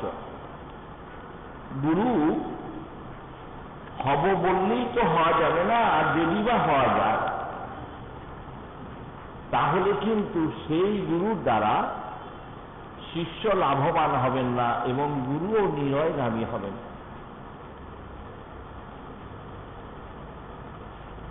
অতএব জনন মরণাদি সংসার অরণ্য সন্তপ্ত দীপ্ত শিরা জলরাশিমিব উপহার পানি শ্রোত্রিয়ং ব্রহ্মনিষ্ঠম গুরুম উপসৃত্য তমনুসরতি। বেদান্ত সারেও বলা হয়েছে, মস্তক জ্বলিয়া উঠলে, মাথা জ্বলে উঠলে যেমন লোকে জলের সমীপে গমন করে, মাথায় জল ঢালে, সেইরূপ জন্ম মরণাদি সংসার দাবানলে সন্তপ্ত জীব যখন পুনরপি জননম পুনরপি মরণম পুনরপি জননী জঠরে শয়নম, এই বারবার এই জন্ম মরণ এবং জঠরী জঠর জননী জঠর অবস্থান জনিত তাপ সহ্য করতে করতে যখন সে অতিষ্ঠ হয়ে পড়ে, তখন উপহার হস্তে বেদ বেদান্ত পরায়ণ পরব্রহ্মনিষ্ঠ গুরুর নিকটে শিষ্য গমন করেন। কেন না, যাতে আধ্যাত্মিক, আদিদৈবিক, আদিভৌতিক তাপাদি ক্লেশ থেকে অব্যাহতি পেয়ে সে ভগবৎ সান্নিধ্য লাভ করে পরাতৃপ্তি লাভ করতে পারে। এই কারণে তস্মাৎ গুরুং প্রপদ্যেত জিজ্ঞাসু শ্রেয় উত্তমম। উত্তম শ্রেয়, শ্রেয় আর প্রেয় দুটি বস্তু আমাদের জানা আছে। প্রেয় হল দেহ এবং দেহ সম্বন্ধীয় বিষয়বস্তুর মঙ্গলজনক যা, তা হল প্রেয়। আর আত্মা এবং আত্মা সম্বন্ধীয় বিষয়বস্তুর মঙ্গল যা, তা হল শ্রেয়। প্রেয়কামী তার সুখ কেমন না ক্ষণস্থায়ী, শ্রেয়কামী সুখ কেমন না চিরস্থায়ী। তো বলছেন যারা উত্তম শ্রেয়, অত আত্যন্তিকং ক্ষেমং পৃচ্ছাম ভবতো অনঘা সংসারে অস্মিন ক্ষণার্ধোপি সৎসঙ্গ শিবদিনী নাম। আমরা পেয়েছি আত্যন্তিক ক্ষেম, পরম মঙ্গল কি, এই পরম মঙ্গলটি জানবার জন্য নিমি মহারাজ নবযোগীন্দ্রের কাছে জিজ্ঞাসা রেখেছেন এবং তাদের মধ্যে যিনি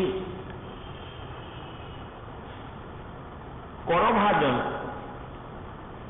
তিনি বললেন যে মহারাজ, যে ব্যক্তি গুরুচরণে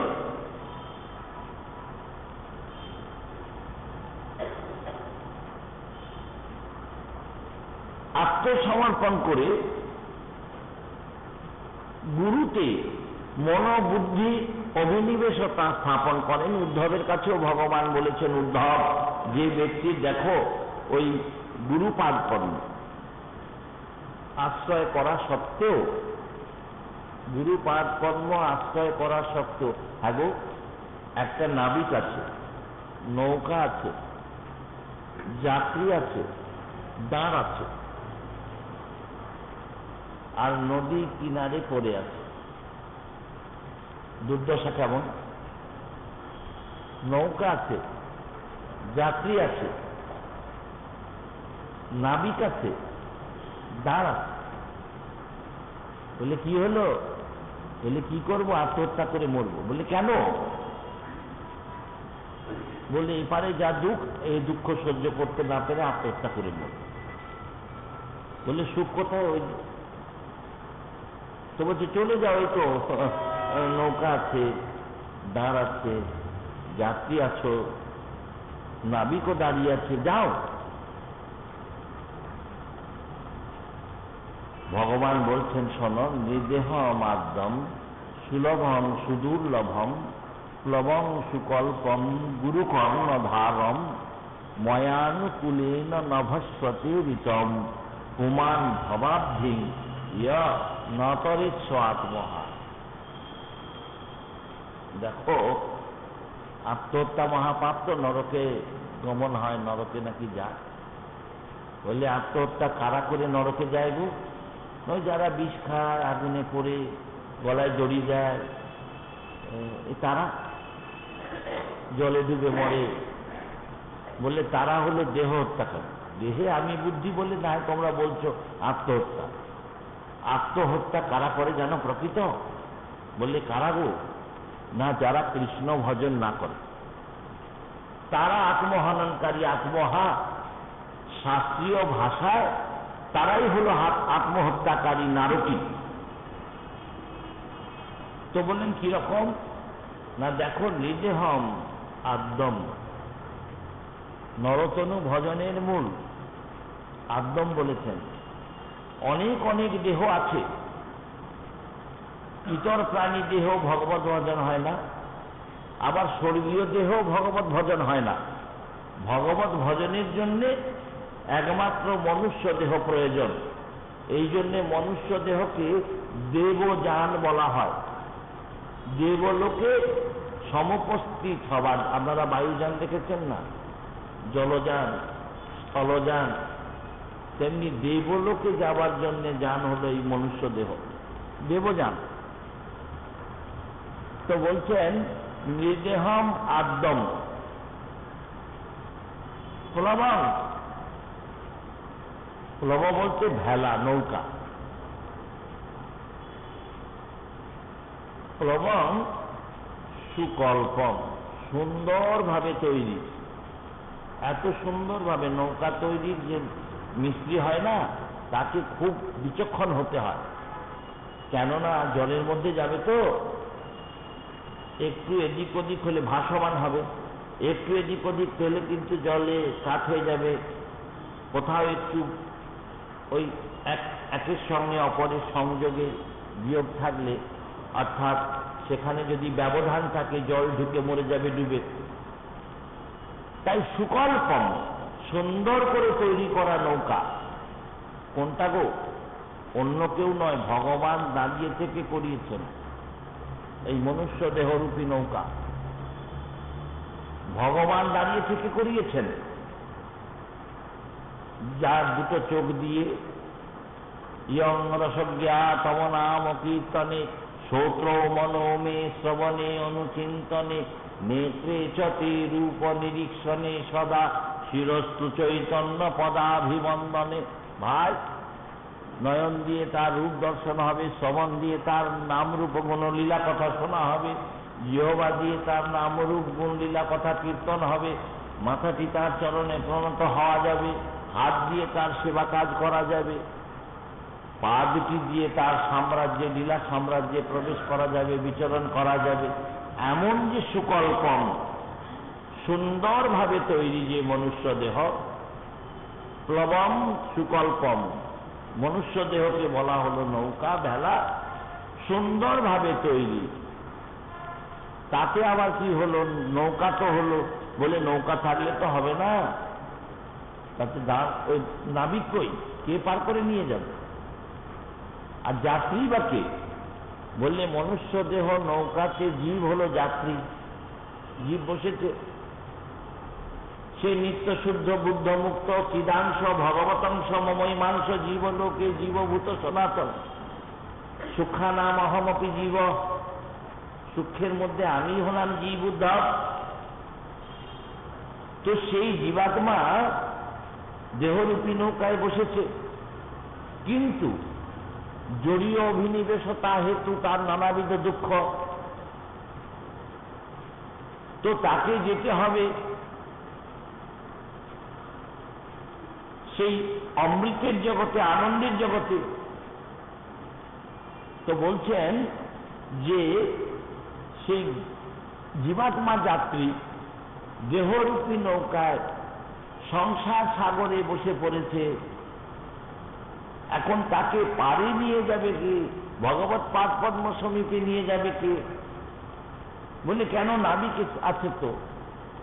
দুর্বল জীবাত্মা বহুকালের বহির্মুখতা হেতু, কৃষ্ণ বিস্তৃতি হেতু সে দুর্বল হয়ে পড়েছে। কেননা খায়নি তো অনেক দিন, না খেলে ক্রমে ক্রমে যেমন অনাহার এসে দুর্বল হয়ে পড়ে, কাঁপতে থাকে, তেমনি জীবাত্মা তার কাঁপার কথা নয়, কাঁপার কথা নয়, কিন্তু সে কাঁপছে। কেমন জানেন? বললে কেমন না, একটা পুকুরের পাড়ে একটা গাছ, তো গাছের ছায়াটা পুকুরে জলে পড়েছে, জলটা তো তরঙ্গায়িত হচ্ছে, তো জলের দিকে তাকিয়ে দেখা যাচ্ছে গাছটা কাঁপছে, বৃক্ষটি কাঁপছে। গাছ কিন্তু কাঁপে না, কিন্তু কাঁপছে জলে। গাছটা জলের দিকে তাকিয়ে, গাছটা জলের দিকে তাকিয়ে ভাবছে, হেমা আমি কাঁপছি কেন? তেমনি জীবাত্মা নিত্য শুদ্ধ বুদ্ধ মুক্ত, সে ভগবত দাস, ভগবত অংশ, জীবের স্বরূপ হয় কৃষ্ণের নিত্য দাস, কিন্তু জড়ীয় অভিনিবেশতা হেতু, মাইকি বস্তুতে অভিনিবেশতা হেতু তার ছায়া পড়েছে। সুখ দুঃখে সে কাঁপছে, সে মনে করছে আমিও কাঁপছি। তাতে আবার খাবার নেই, খেতে পাচ্ছে না, না পেয়ে পেয়ে দুর্বল হয়ে গেছে, মনে করছে পড়ে যাব, মরে যাব। বলে কেন খেতে পাচ্ছে না কেন? না হরি কীর্তনম হি আত্মনা ঘাস, সে তো এতদিন যা খেয়েছে সে তো বাড়ির খাবার। একটা বাড়ির মালিককে যদি চুন বালি সিমেন্ট বেশ করে এক কড়াই মেখে নিয়ে গিয়ে আর খানিক কাঠ ইট মশলা ওই লোহা পেরেক এসব নিয়ে গিয়ে বলে নেন গ্রহণ করুন, আপনি খান, খেয়ে সুস্থ থাকুন। বললে ভাই এগুলো আমার খাওয়া নয়, এগুলো খাবার নয়, এগুলো বাড়ির খাবার। তা আমাদের এই দেহের খাবারকে নিয়ে গিয়ে আত্মাকে বলছে না খাও। আত্মা খেতে চাইছে, নিজের সঙ্গে নিজে কত প্রবঞ্চনা করি দেখুন। যতদিন আত্মা খেতে চাইছে খাও। এইসব কথা বলে নিজেকে ঠকিয়ে নিজেকে নরকে পাঠাবার পথ প্রশস্ত করে তো লাভ নেই। আমার খাবার ইচ্ছে, জিহবার লালসায় জীব ইতিউতি খায়, কৃষ্ণদর পরায়ণ কৃষ্ণ নাহি পায়। অকারণ বলে দিলাম আত্মা খেতে চাইছে। মহাচোর আমরা, মহাচোর। এত বড় দস্যুবৃত্তি আমাদের মধ্যে লুক্কায়িত আছে, বাইরে সাধু সাজলে কি হবে?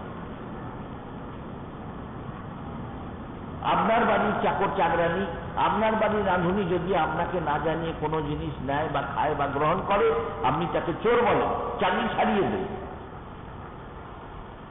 আর ভগবানের সংসারে তাকে না নিবেদন করে, তাকে না জানিয়ে, তার না বলে সব আমার আমার বলে আমি গ্রহণ করলাম, তাহলে ও কতটুকু চোর আর আপনি কত বড় চোর?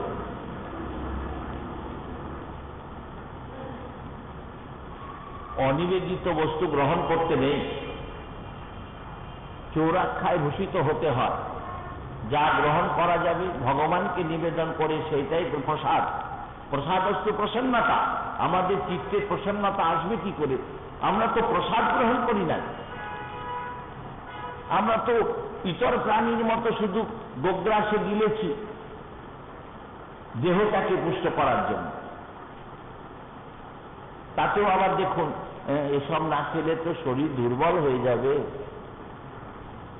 বলে হ্যাঁ গো গোস্বামী পাদগণ শ্রী বৃন্দাবনে কভু চানাচরমন কভু উপবাস, এক এক বৃক্ষ তলে এক এক রাত্রিবাস, নেড়া মাথা ছেঁড়া কাঁথা পরনে বহির্বাস, জিজ্ঞাসিলে বলেন উই শ্রী চৈতন্যের দাস।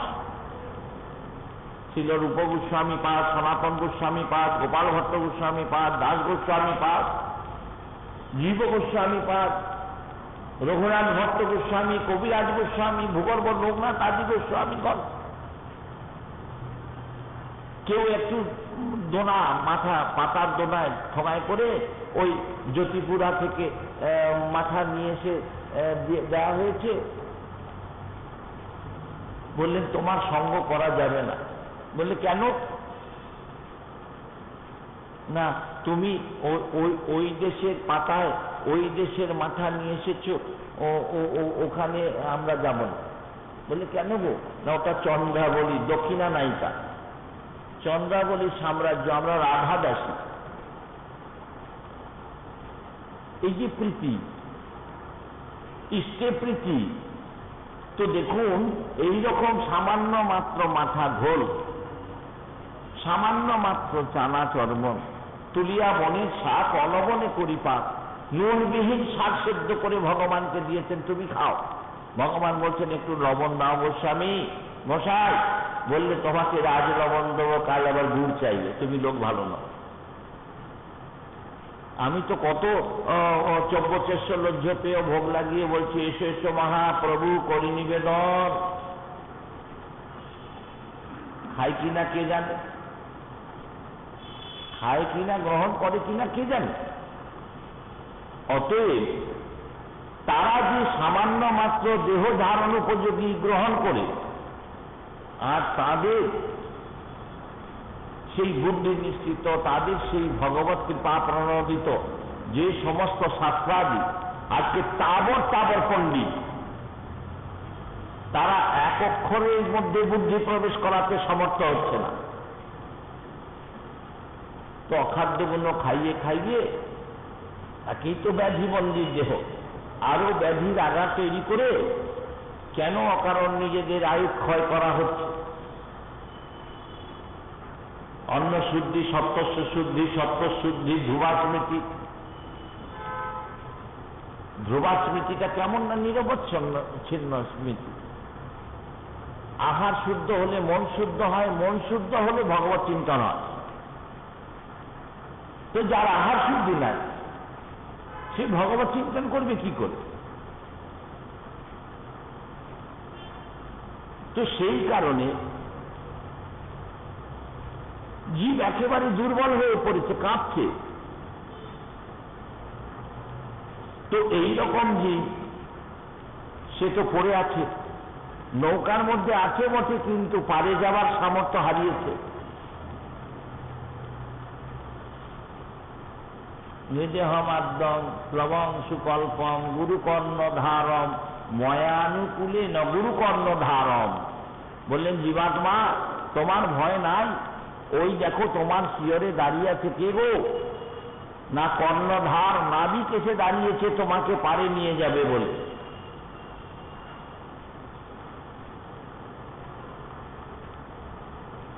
কবিগুরুর ভাষায় কে যাবি পারে তোরা, আমি তরি নিয়ে দাঁড়িয়ে আছি নদী কিনারে।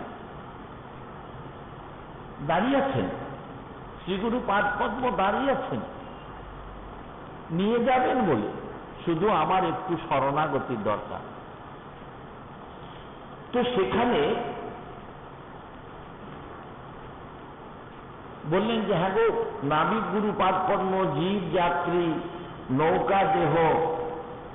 তো দাস বিশ্বনাথ চক্রবর্তী পাদ শ্লোকের টিকায় সেখানে সংযোজন করলেন হরিকীর্তন দানম।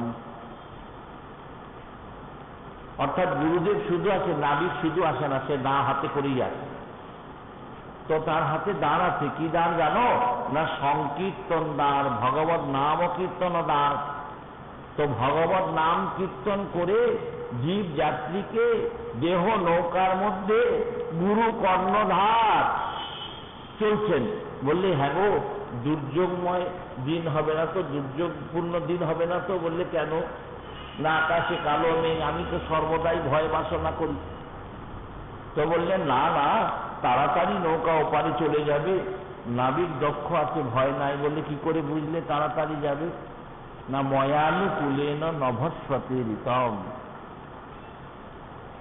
আকাশের দিকে তাকিয়ে দেখো পরিষ্কার। বলে কি করে বুঝলে? বলে যখনই গুরুদেব তোমার কাছে এসেছেন তখনই জানতে হবে তোমার ভাগ্যাকাশ পরিষ্কার হয়েছে। তোমার ভাগ্যাকাশ পরিষ্কার হয়েছে, আর তার সঙ্গে সঙ্গে অনুকূল বাতাস অর্থাৎ ভগবানের করুণা বাতাস এসেছে। তো যেদিকে নৌকা যাবে বাতাস যদি সেই দিকে বয় তাহলে নৌকা তো তাড়াতাড়ি যায়। তো বললেন ময়ানুকূলেন নভস্বতি ঋতম কুমার ভবাব্ধি ভব সমুদ্র ইয়ানাতরেৎস আত্মহা। সে হল আত্মহত্যাকারী মহাপাপী, যিনি এত সুযোগ সত্ত্বেও পারে না যান। তো গুরুপাদ পদ্ম সমীপে অবস্থান করে দেখুন, এইরকমই গুরুজন, গুরুবর্গ, গুরু স্থানীয় যারা, তারা আসেন, কৃপা করেন। তারা জীব জগৎকে পারে নিয়ে যাবার জন্য কত ব্যাকুল হন। পিতা মাতা সংসারের যে ব্যাকুলতা, এ তো বৈষয়িক স্বার্থ সম্বন্ধ বিজড়িত।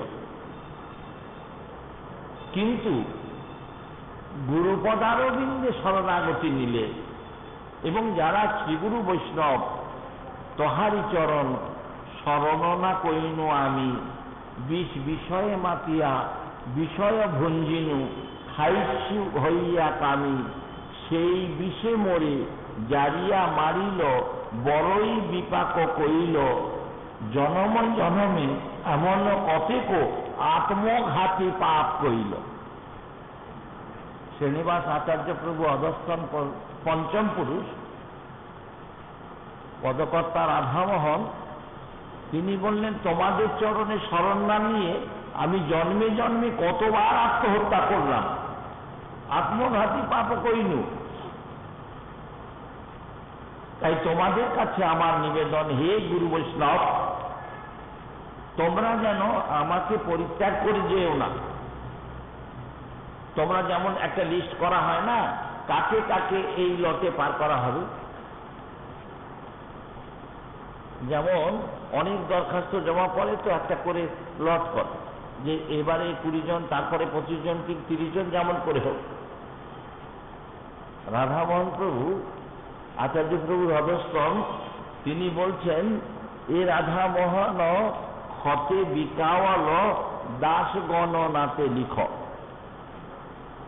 তোমরা যদি কখনো কারা কারা ভগবত রাজ্যে যেতে সমর্থ হয়েছে, যদি তাদের নাম লেখো, তোমাদের আনুগত্য নিয়ে দাসত্ব অঙ্গীকার করেছেন কারা, যদি কখনো তোমাদের খাতায় নাম লেখো, তাহলে আমার নামটা যেন দাস গণনাতে লিখো।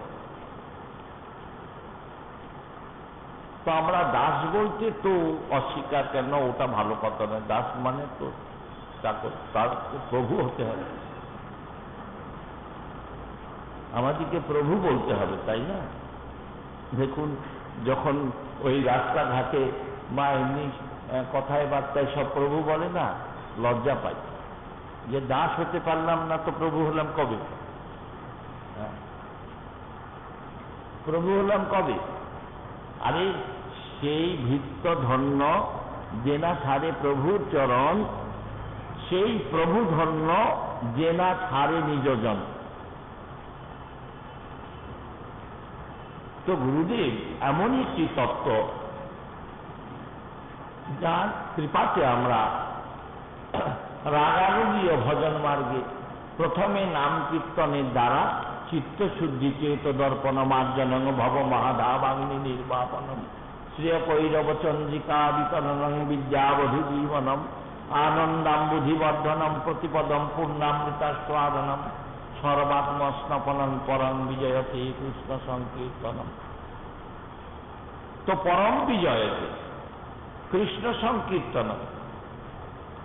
মহাপ্রভু চিন্তা করছেন কলিযুগ জীব, অশেষ দেশের নিধি, এই রকম জীব সকল কি করে কি উপায়ে তারা সেই প্রেমের সাম্রাজ্য উপনীত হবে, কি করে তাদেরকে প্রেম সাম্রাজ্যে নিয়ে যাওয়া যাবে।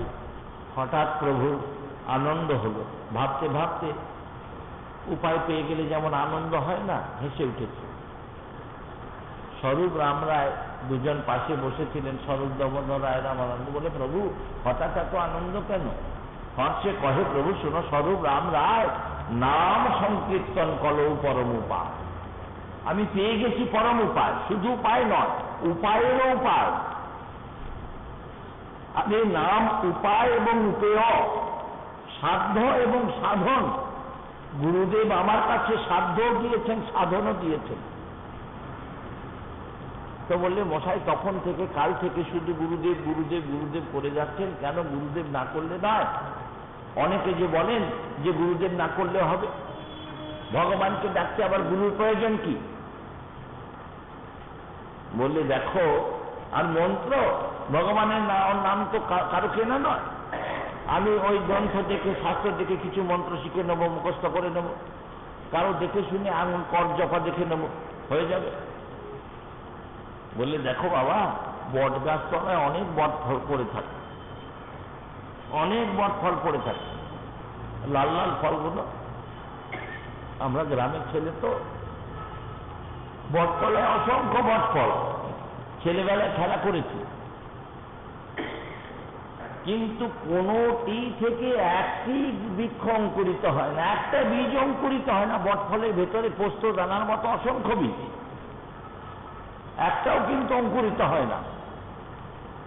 বলে, কেন হলো না? অত বীজ পড়ে আছে, বর্ষা গেল, মাটি কাদা হয়ে গেল, বটফল সব পোতা হয়ে গেল, তো একটা বীজ হলো না কেন? বললে, না, ওরকম করে বট বা চারা হয় না। বলি, তবে কেমন করে হয়?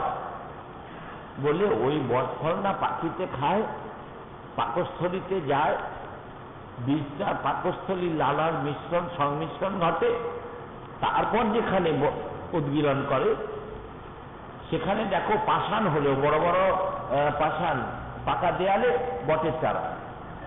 তেমনি শোনো শোনো, শাস্ত্রে পাতায় পাতায় মন্ত্র লেখা আছে, ও মুখস্থ করে তোমার কোনো কালেই কিন্তু ভগবত প্রাপ্তি হবে না। কেননা ও বীজ অঙ্কুরিত হবে না। বীজ অঙ্কুরোদ্গম করতে গেলে তোমাকে কি করতে হবে জানো? বললে, কি করতে হবে? না, পাখির মুখ থেকে নিতে হবে, শ্রীগুরু বৈষ্ণবের মুখ থেকে, সাধুগুরু বৈষ্ণবের মুখ থেকে। তারা ওই ভগবত বীজ, নাম বীজ ফল, ভগবত নাম, ভগবত মন্ত্রাদি বীজ গ্রহণ করবেন, তাদের হৃদয়ে পাঠাবেন, তাদের অনুভব, ভজনানুভব লালার মিশ্রণ ঘটাবেন। তারপর যেখানে সেই বীজ কারো কর্ণ প্রহর দিয়ে হৃদয়ে প্রবেশ করেন, যদি স্থাপন করেন, যদি সে হৃদয়টা যত বড়ই পাষাণময় হোক না কেন, অদ্য বা শতাব্দান্তে কালে কোনোদিন না কোনোদিন সে বীজ, কেননা কৃষ্ণ নাম বীজ, এ কিন্তু বৃথা যাবার নয়, কোনোদিন না কোনোদিন সে অঙ্কুরিত হবেই হবে। অতএব মন্ত্র হলো বটবীজবৎ, এটা আমাদের গুরুমুখে নিতে হবে, এটা গুরুমুখী প্রাপ্তব্য বিষয়। সেই কারণে আমরা যারা গুরুমুখী কৃষ্ণ নাম পেয়েছি, গুরুমুখে মন্ত্রবীজ পেয়েছি, নিরন্তর গুরুপাদ পদ্ম আশ্রয় করে একটু চোখের জলে বলে, হ্যাঁ গো, নয়নং গলদস্যু ধারয়া বদনং গদগদ রুদ্ধয়া গিরা পুলকই নিশ্চিতং বপু কদা তব নাম গ্রহণে ভবিষ্যতি। স্বয়ং নামই বলছেন, হে শ্রীনাম, কবে আমার নয়ন গণ্ডদেশ গলদেশ প্রবাহিত হয়ে আমার বক্ষ দেশ দিয়ে ধারা রূপে প্রবাহিত হয়ে যাবে। কবে কণ্ঠ গদগদ রুদ্ধ হয়ে আগিরা তোমার নাম করতে করতে গদগদ বলবে। পুলকই নিশ্চিতং বপু, কবে তোমার নামে আমার পুলক জাগবে? বলো বলো নাম, কবে আমার প্রতি কৃপা হবে? কবে তোমার নাম নিতে নিতে আমার এতাদৃশ অবস্থা লাভ হবে?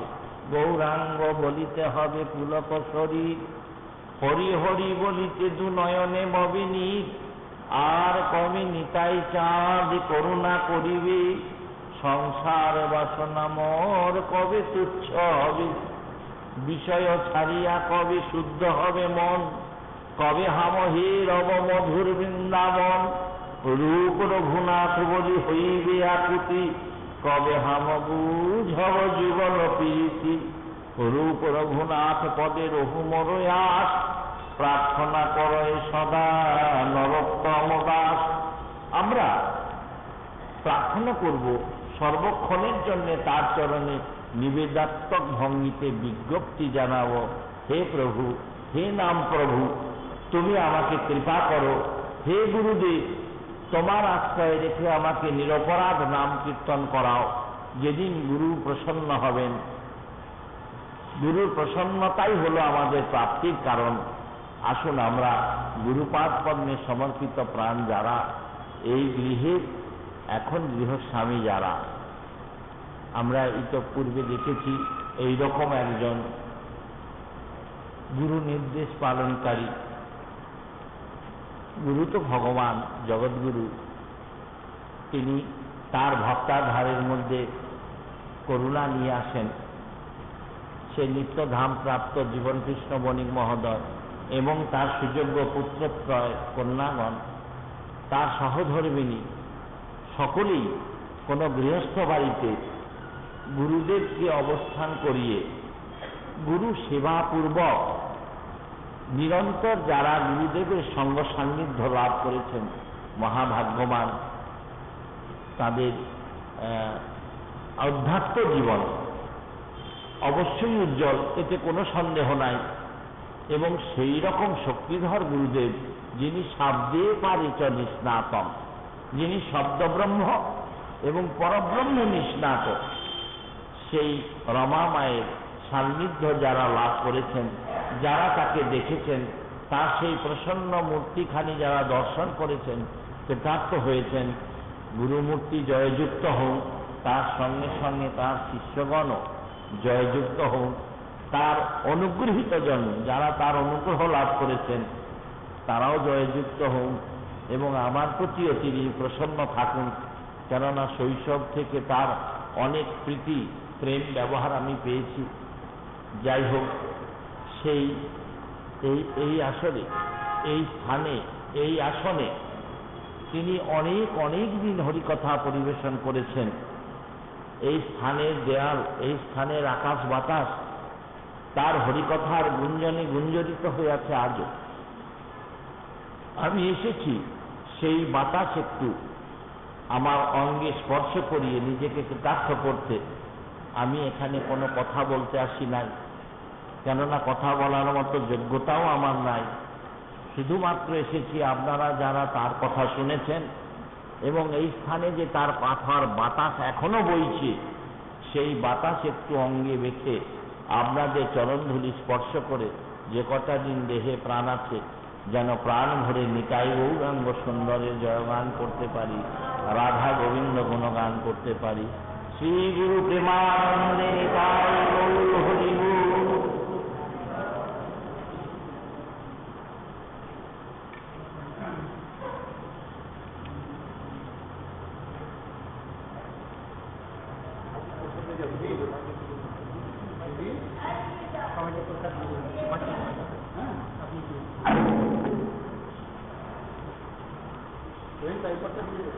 জয়নিতাই, আপনারা প্রসাদ নিয়ে যাবেন। হরিবল, দয়া করে